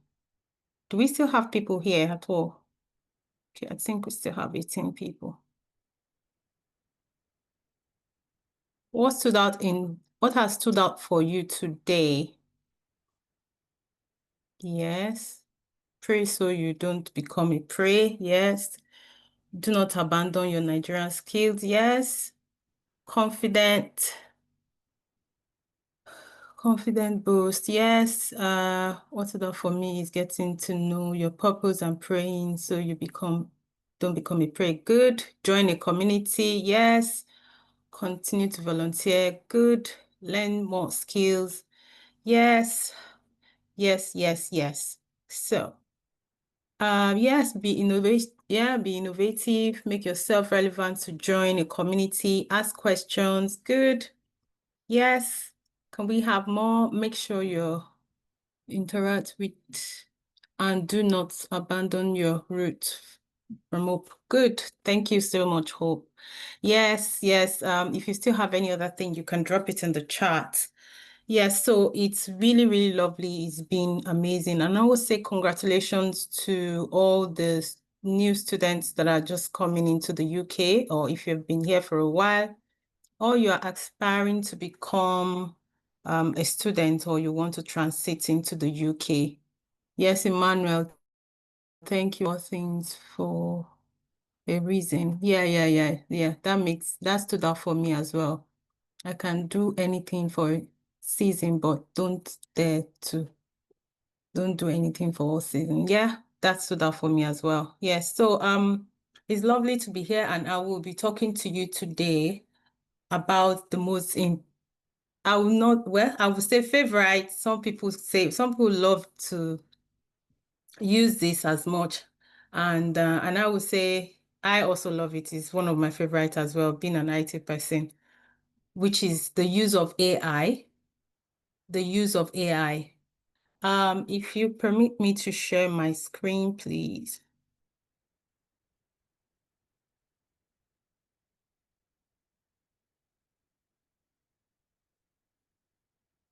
Okay.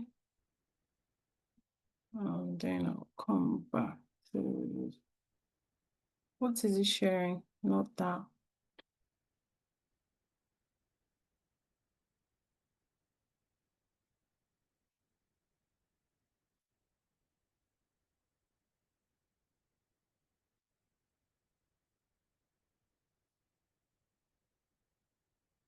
Yeah, it's just trying to share the right screen. Sorry. Yes, so in using, it's still not showing up.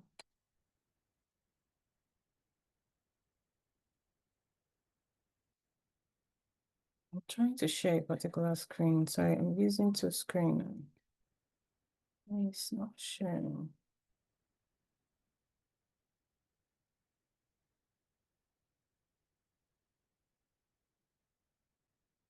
Okay, can you see my screen now?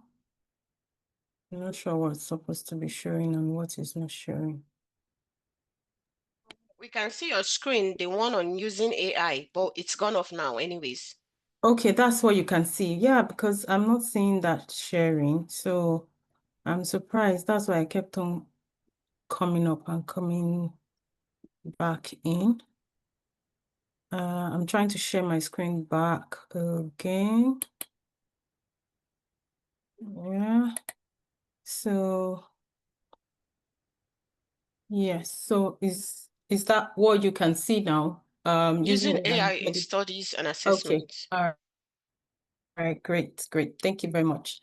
So yes, it's going to be a more like a interactive session.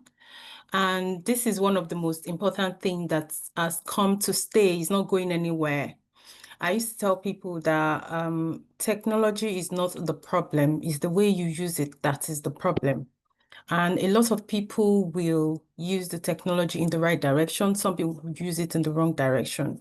So you need to learn to use technology in the right direction, which will help you, which will stimulate your ideas, give it life, make it quick, make it seen, establish you, take you to wherever it is and make things a bit easy, make life easier for you. So I'm using this presentation platform called Mentimeter. I know I've used it in one of the programs before, but if today is the first time you are joining one of our programs, if you just use this code, or I don't know, where's my scan code? Scan code, you know that.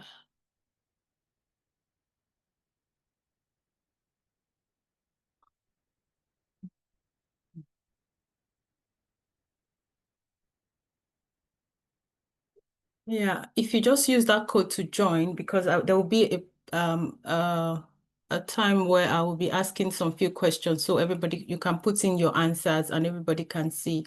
So just go to mentimeter.com and then use this code to join.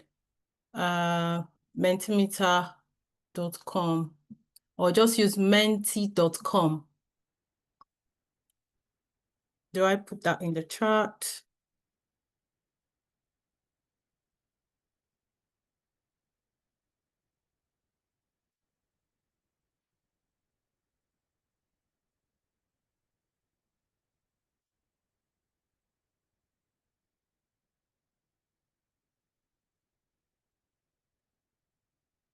You just type menti.com and then you can use the code here to join.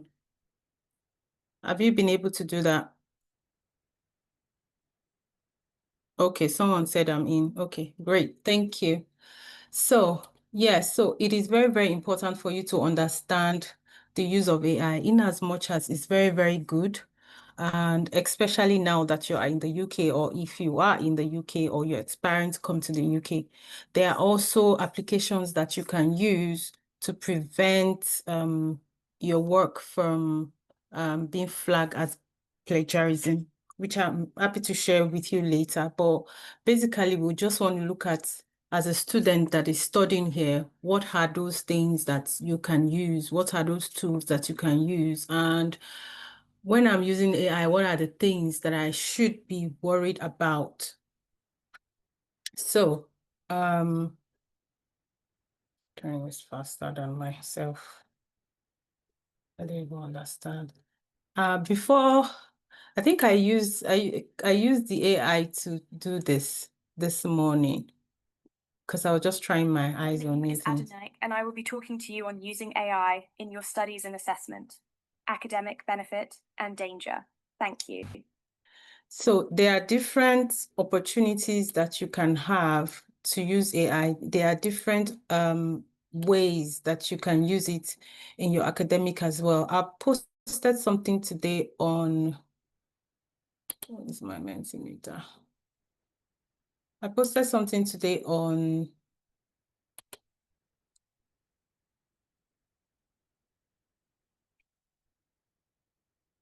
list of applications that you can use for to get AI tools that you can use to have AI in different field. I'm just trying to look for that. I'm going to look for that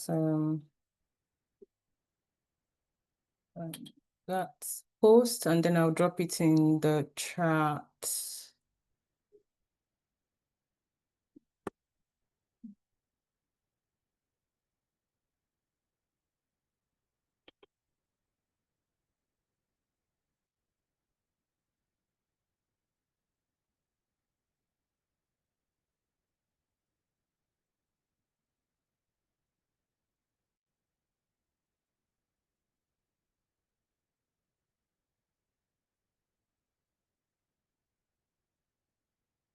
Anyway, I think I'll drop that in the chat later. Don't worry. Yes, so we try to look at the AI in education, academic benefits for AI, potential dangers in AI, case studies and discussions that we will be looking at. So the first question I would like to ask you, that's why I said it's going to be an interactive class, is what is the first word that comes to your mind when you think of AI in education? Can you drop your response on the Mentimeter?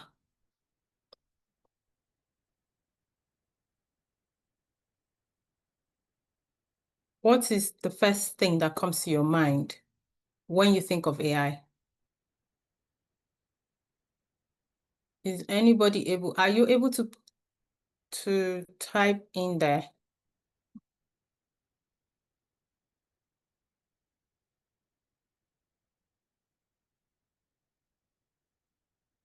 Yeah, okay, good.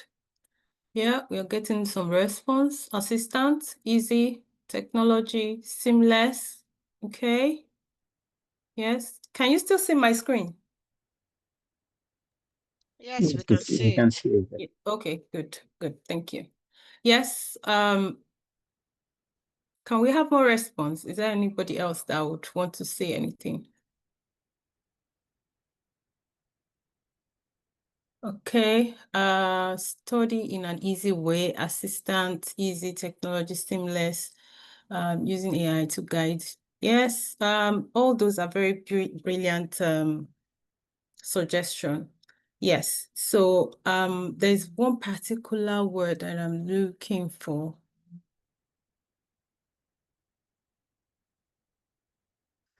So I would say structure. Most of the time when you're trying to, maybe you want to start a project, you want to write, you have an idea, you don't know how to go about it. You don't know what should come first, what should come last, what should be the sides, how should the structure of your work look like? That is one perfect way that you can use AI for in maybe your project or your assignment structure, because I'll tell you, if you have a structure on how you are going to go about it, you've solved half of the problem already. Half of the problem has been solved because, I mean, for some of us that have written a couple of projects, the very first time that you want to write a project, the thing that comes through your mind is what and what am I going to write? How is my layout going to look like? What topics am I going to write on? Okay, even if I have one single topic, let's say your supervisor has mentioned a particular topic to you. So how am I going to layer it? What am I going to say first? What's the first thing? What's the second thing? What's the third thing? That is one fantastic thing that you can get done from using AI or from using any AI platform. I'm not going to be dwelling so much on, this AI platform, because I know a lot of people already using different AI platforms. But I'm just trying to let you know that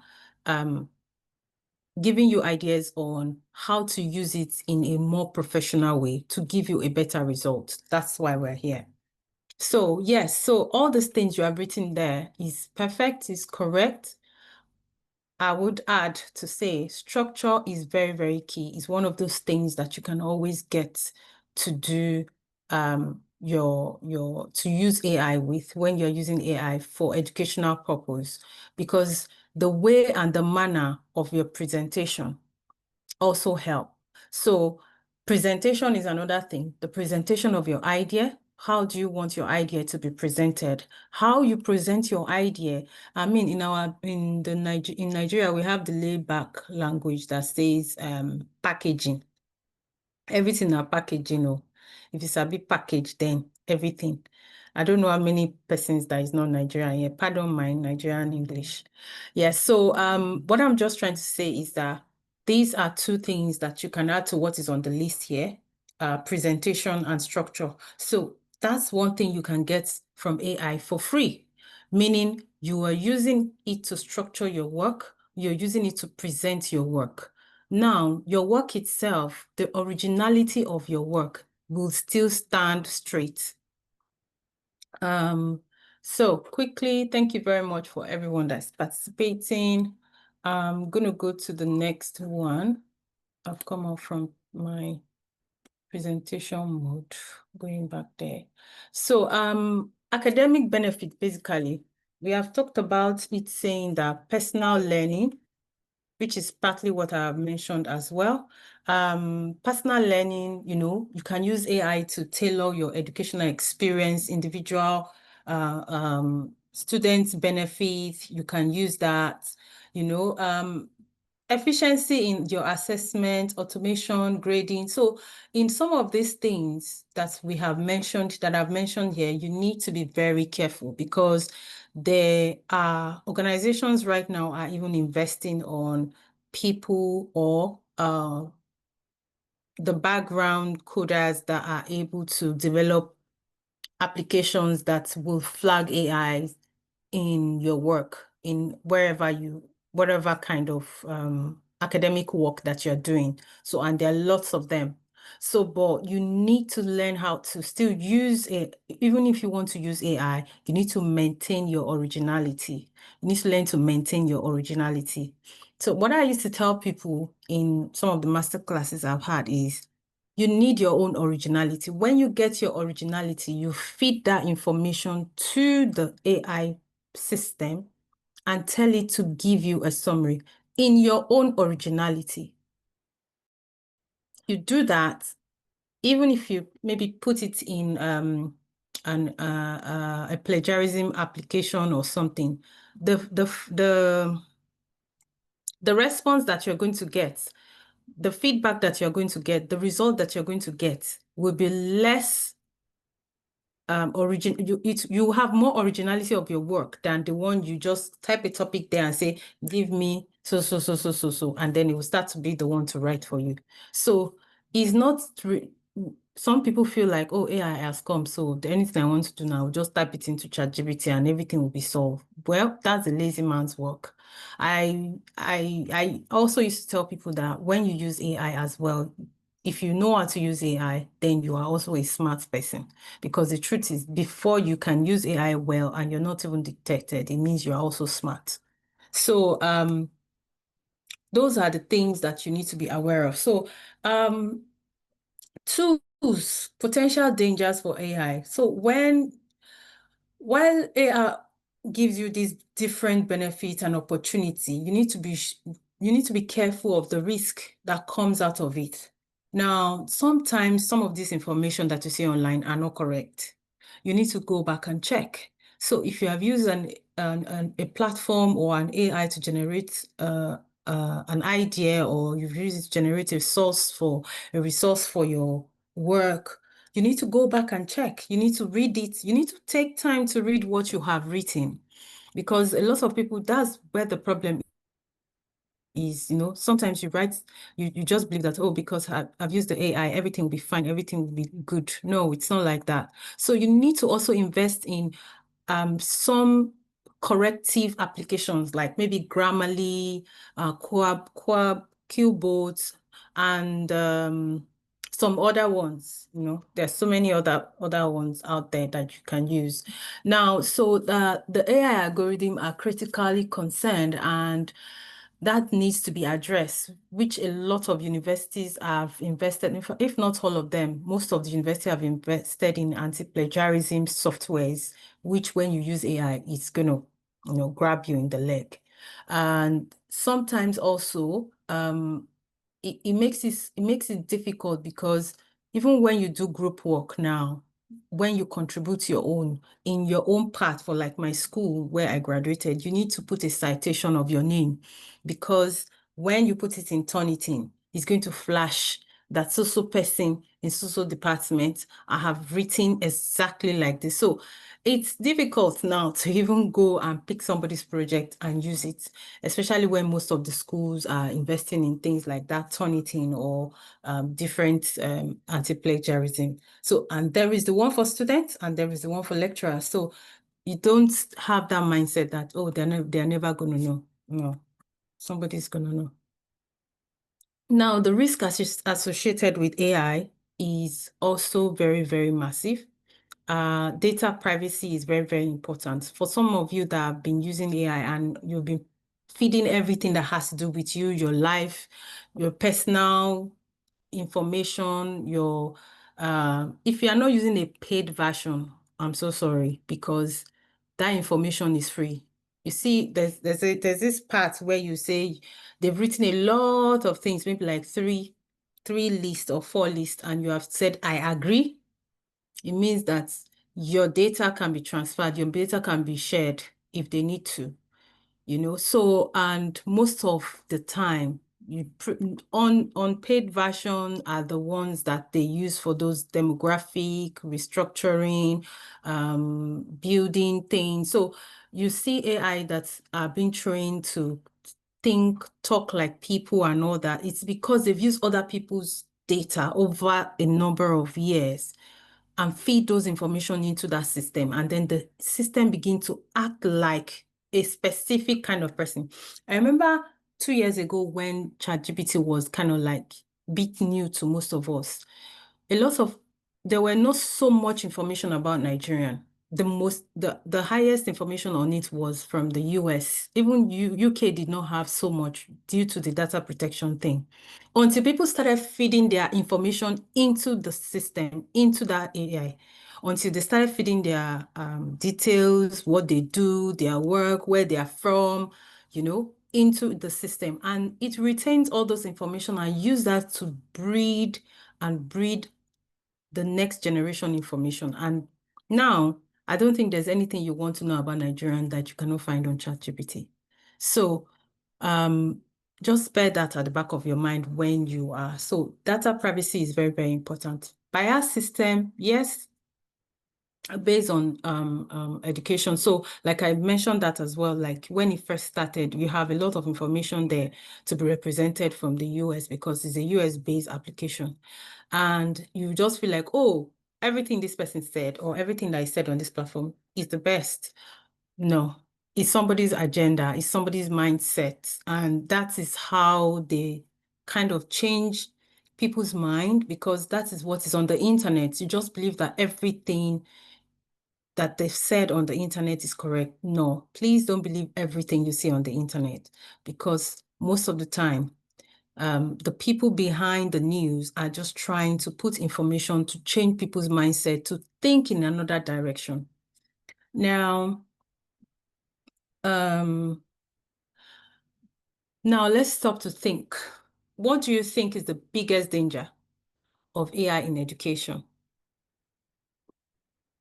Can you feed that information up there? Over resilience. Okay, on technology. All right. 2 people agree with over resilience. Okay. Yeah. Is it just 2 people?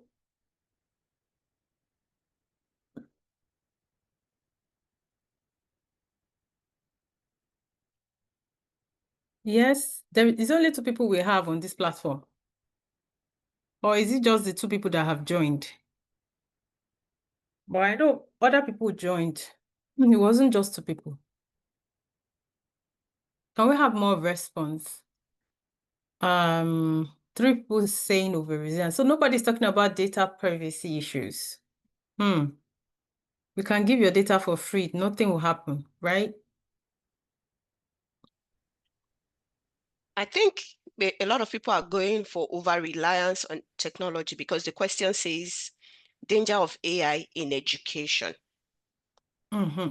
So that's just my own opinion. That's why I think a lot of people are saying over-reliance on technology. Data privacy is an issue. In fact, a big issue at that, but because the question says in education, I think that's why people are going for that. If perhaps in education wasn't there, I'm sure a lot of persons will go for data privacy issues. Because probably. That's a very big one. Because I would say data privacy is much more than this. Exactly, because it's education. Okay. I want to accept for you guys, but in as much as we are talking about education, we're still involved. Education is about everything. When you talk about education, you're talking about your life, your work, your family, you're learning every day, so education is all around life events that we go through. But that's fine. Yeah, I would take it if that is the perspective, the perception that you are relating it to only. But data privacy is very, very important. Yes, and over resilience is actually also very, very important, specifically to education. So this reliance, I mean, a lot of people just believe that because it is online, I think I've mentioned that before, it has to be correct, which is not true. Because somebody has written a paper and that paper has like maybe 500, it has to be correct. That is not true.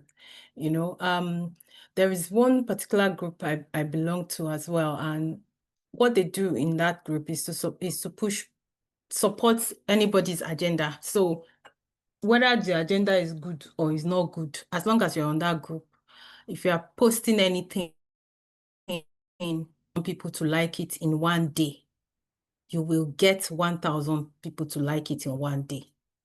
And so, I mean, if you have those kind of people that are just sponsoring whatever it is, pushing out whatever it is, I attended one of the Dorset Police women in Bournemouth, and they were talking about how they've done some initiative around keeping the community safe, the videos and all that. And I'm like, I'm not seeing all these videos. How come you can't put maybe like an advert? You know, when you watch YouTube, you will see those stupid adverts that will be showing up there. Sorry for calling this stupid anyway, because I know some people's business. You will see those adverts that will just be sticking there. They will not let you move to the next page until you have watched it for like 30 seconds before you can even press skip, you know? And I was like, why can't you do something like that, you know? But people that have an idea, people that have an agenda, to say, oh, this is what I want people to hear. I want people to listen to this. They will go extra mile and make sure that they sponsor that and people will watch it by force, whether you like it or not. Oh, they say like, no, we don't need to do ad, it's organic, we just send it out, anybody that. I said, no, the life has passed that area now. You need to be intentional about things that you want to do, things that you want to achieve, you know? So yes, a lot of people rely on it and those data starts feeling. So I'll bring it back. This over-reliance is coming back to data. It's coming back to data because a lot of people why are they relying? Because of the kind of data that is on the internet at the moment about a particular thing. So people will just say, oh, if you have a lot of people, 10,000 people that have done this or that is using this app or that believe that this app is good, then that this app is good. Or yes, that then something about that paper or whatever it is called. So yes, I'll give it to you there. So several institutions have begun, like I said, to integrate AI into their curriculum. For example, university use AI to drive platform for personal learning, assessments. However, they still face some challenges, ethical issues. I know that like in my school, we had some people that would have to take their project again because of plagiarism and all that. So it's really a big issue, and some were withdrawn and faced disciplinary committee as a result of that because they found out that they use AI and plagiarism, issues and all that, or you have taken someone's project from another school, brought it to your school and and they found out somehow. Don't ask me how they find out, but they did find out. So those are issues that organizations are dealing with at the moment, and I would say that it is important. And I mean, there is something about being original in whatever you do. Just try to be original in anything that you do. Try to make sure that you have your own ideas. It is very, very important for people to know that, yes, they can. It's very, very important for people to know that you can, people can look at your work and it can make an impact in your society or in your area of specialization. And you will not say that you will not say that you did not have tool for success. So I would say AI is another tool for success. If you want to be successful, if you want to try to get your things done, you need to learn to use it and use it in the right direction. We have different, I think that's all that I have. So we have different opportunities and different platforms that if you're interested, you can drop a message in the chat, you can DM or join the group, the NSSPF group. We are there to give you support in any way that we can. I mean, for the benefit of this, for the benefits of this program, if you, I'm going to stop sharing. So for the benefit of this program, if you know that you would like to have more information on things that had to do with AI or how to better work with your project or anything that has to do with your project or your schoolwork to enhance, to make sure that you use AI to achieve better results, yes, you can reach out to us and then we'll let you know. I'm going to drop a couple of information on the chat. I think maybe I should make it a PDF copy.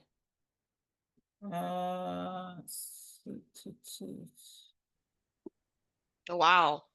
Yeah. So if you have any question, I'll be here to take it. Thank you very much.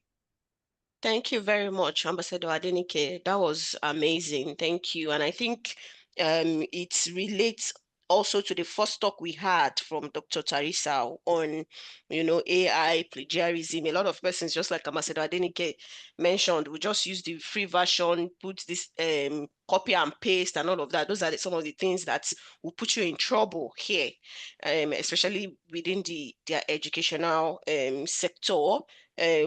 And then Ambassador Adenike mentioned that originality is key, is very key. I was reading an article, I think it was during the week, where one of the big fours, I'm not going to mention name, they did a report and someone somewhere was able to see like an irregularity, something incorrect, like a report that is incorrect. Someone was able to see it and they were sued. And then they came to admit that, oh yeah, actually they used AI for the reports and all of that because it wasn't original, and someone somewhere was able to detect that. And now they were sued like big time because that report has led a lot of other people into doing different things. I mean, they are all intertwined into, most of the things that Ambassador Adenike has mentioned. So we need to be careful. We need to make sure that we are as much as possible original, and we make sure that we try to be original. We bring our originality to the table and use it ethically. Thank you very much, Ambassador Adenike. Thank you for that. And then our final talk. Of course, most time they say you leave the big person to the last. I'm not saying anything, but something like that. But our final talk is from Dr. Nana Adam. Dr. Nana is an accomplished professional with a proven track record in spearheading strategic initiatives to enhance global student enrollment in higher education institutions. Is committed to enhancing global outreach and creating sustainable recruitment models that align with institutional goals and market demands. He has been recognized with multiple awards for outstanding contribution to international recruitment and institutional development. Ladies and gentlemen, please welcome to the stage Dr. Nana Adam. Thank you very much. Always a pleasure to have you in our midst. Thank you very much, sir, for honoring our invitation. Thank you very much, Debs. Thank you very much. And I want to also appreciate all the speakers earlier. I want to say thank you all. Truly, it's always a pleasure to be part of this wonderful exercise every intake, every major intake. And we celebrate the leadership. We celebrate both past and present leaders. I want to celebrate soon to be Dr. Andrew and all the brilliant leaders that have made this and always help to make this event a success. Also, I want to take a moment to celebrate the earlier speakers. I want to say thank you all. I have been part of I joined in earlier in the morning, had to dip in and out. Apologies due to another ongoing assignment. But I think the sessions have been brilliant. Tap, Walata. I mean, brilliant sessions. And I think I've really enjoyed it. I want to say thank you. I'm mindful of time. I know it's 2 p.m. A number of us have been glued to our screens since 10 a.m. So I will not bore you. I would want to keep it short, straight, and simple. And therefore, I would want to share some especially to all our new colleagues that have joined us or that have just joined their various universities. Just some common traps, some recurring common themes that tend to all too many I come across them that I would want you to please be mindful of. Number one, I want to please touch on late submission of exams or project work or coursework. Please avoid late submission. You know, back home, we can be very laid back, which is fine. Which back home it tends to somewhere somehow work for us. But over here, I kindly want to encourage you to please make sure that you give yourself enough time. If the assignment or the project work or the work is due, say in 2 weeks' time, try and give yourself at least a week or a couple of days, just in case there are issues or there are challenges. It could even be that on the day of your submission, and over here, as you've noticed, submission is all virtual. You don't have to go and physically submit a paperwork. It's all virtual, loaded onto your portal, and all of that. So please give yourself at least 2 or 3 days, just in case there are technical challenges. I get asked a lot. I get being pulled into late submission, challenges here, and to be brutally blunt with you, once you once you have a late suggestion, or once you have a late submission, assignment or project work and all of that, it gets very messy, and it gets, there are several ripple effects. So number one, please, avoid late submission of project work, coursework, assignment. Give yourself enough time, I beg of you. Number two, I also want to encourage you, it's another common challenge, common loophole I get pulled into all the time.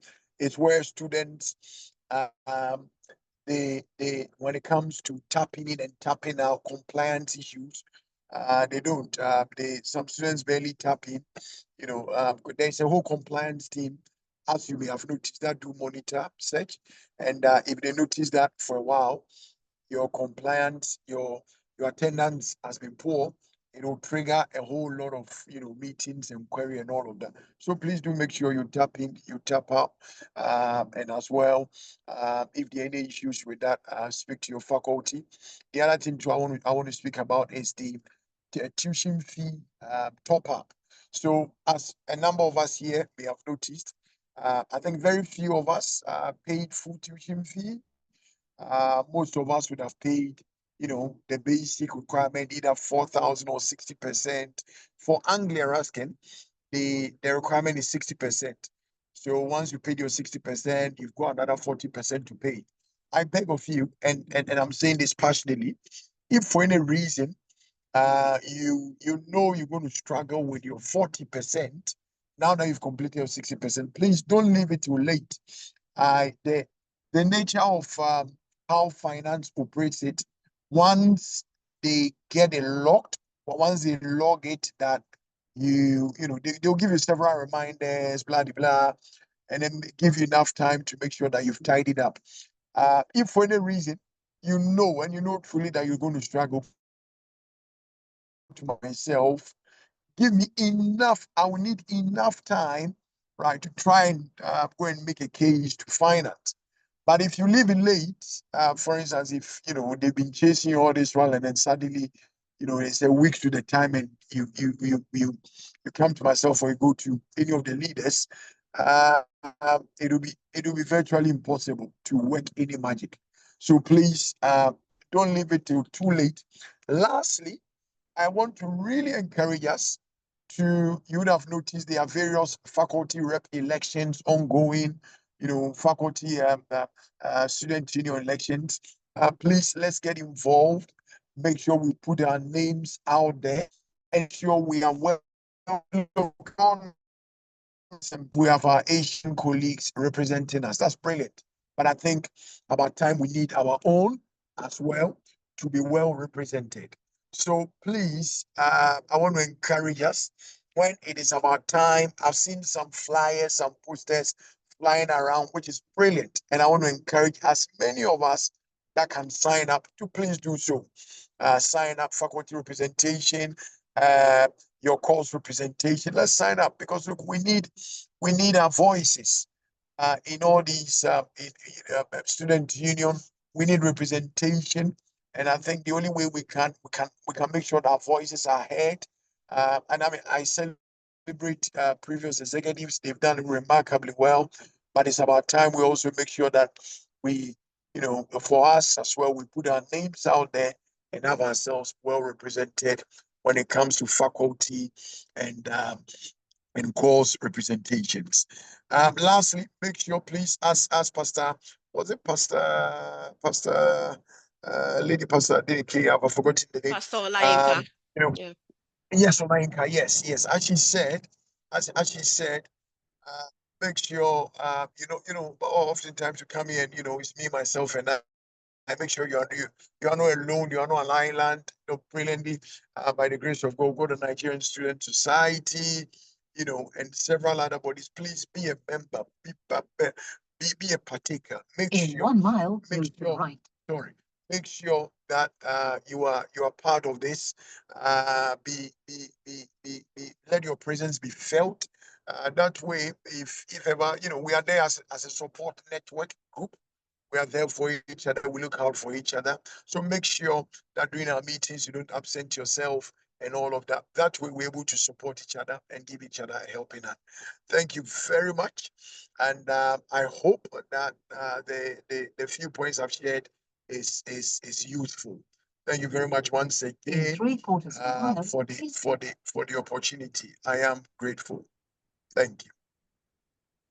Thank you, sir. Always a pleasure to have you speak to us. Thank you very much. And absolutely, they are very useful nuggets that you shared with us. I mean, late submission, a lot of people would wait till last minute and then maybe for one IT issue or the other, they are not able to submit. You don't have proof of that, and that would impact on your grades. Compliance issues, attendance. Sometimes even the home office, the school can alert home office to these compliance issues, and that would be detrimental to the student's visa. So it's very, very important. Also for tuition, a lot of the or most of the things that would also intervene on is the tuition fee.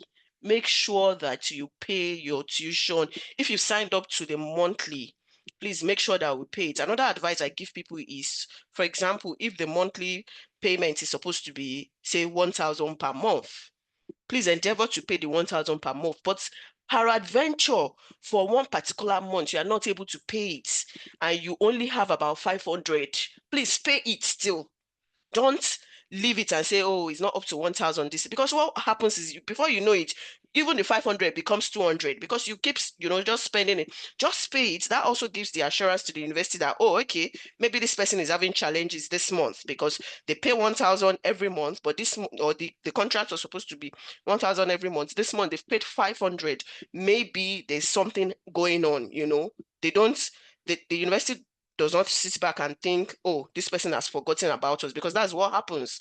They don't see the engagement from people trying to make these payments, and then they start writing letters to the home office, starts writing letters to the students and all of that. So, I mean, these are really important points. Also, get involved in student elections. Exercise your rights, vote, put yourself forward to be voted for.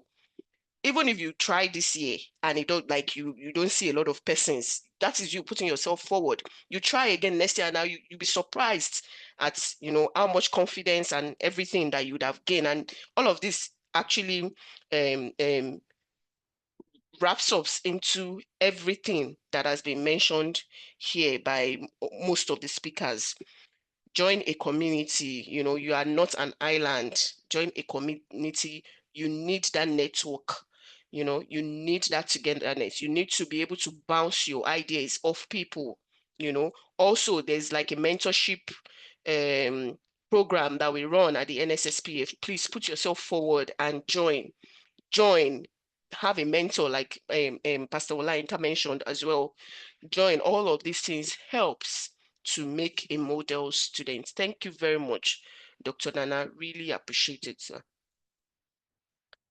And so I would like to ask if there's any question, if anyone have any question from any angle. I've not received any so far, so I want to believe that the speakers have done a great job, like they've done great jobs, and that's why everything is clear, and that's why there are no questions. And I would like to also speak about our upcoming event. It is the African Business and Student Innovation Summit, which is themed Smart Africa, AI-driven innovations for sustainable development, shaping Africa's future.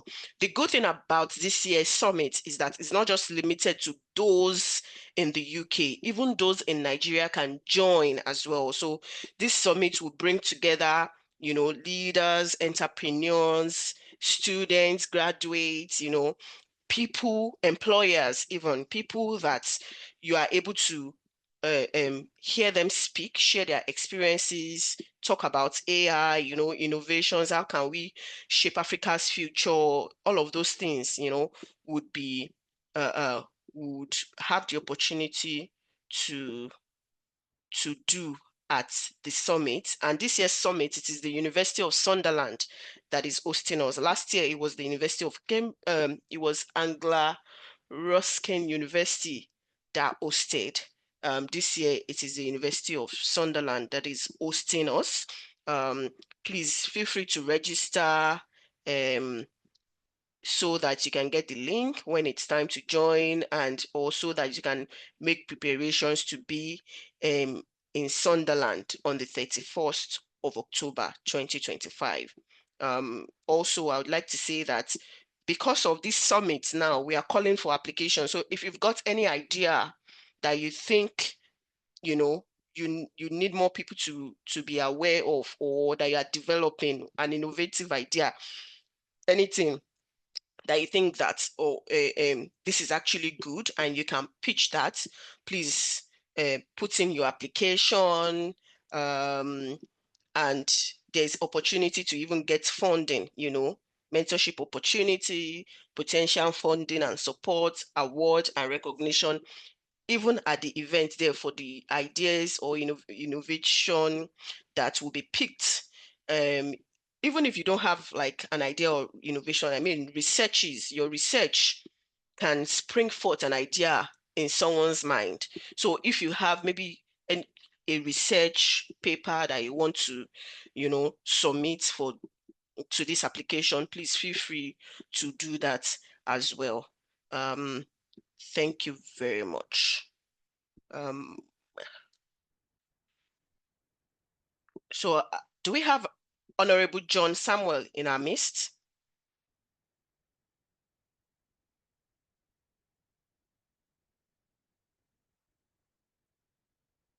Okay. Ambassador Andrew, over to you, sir.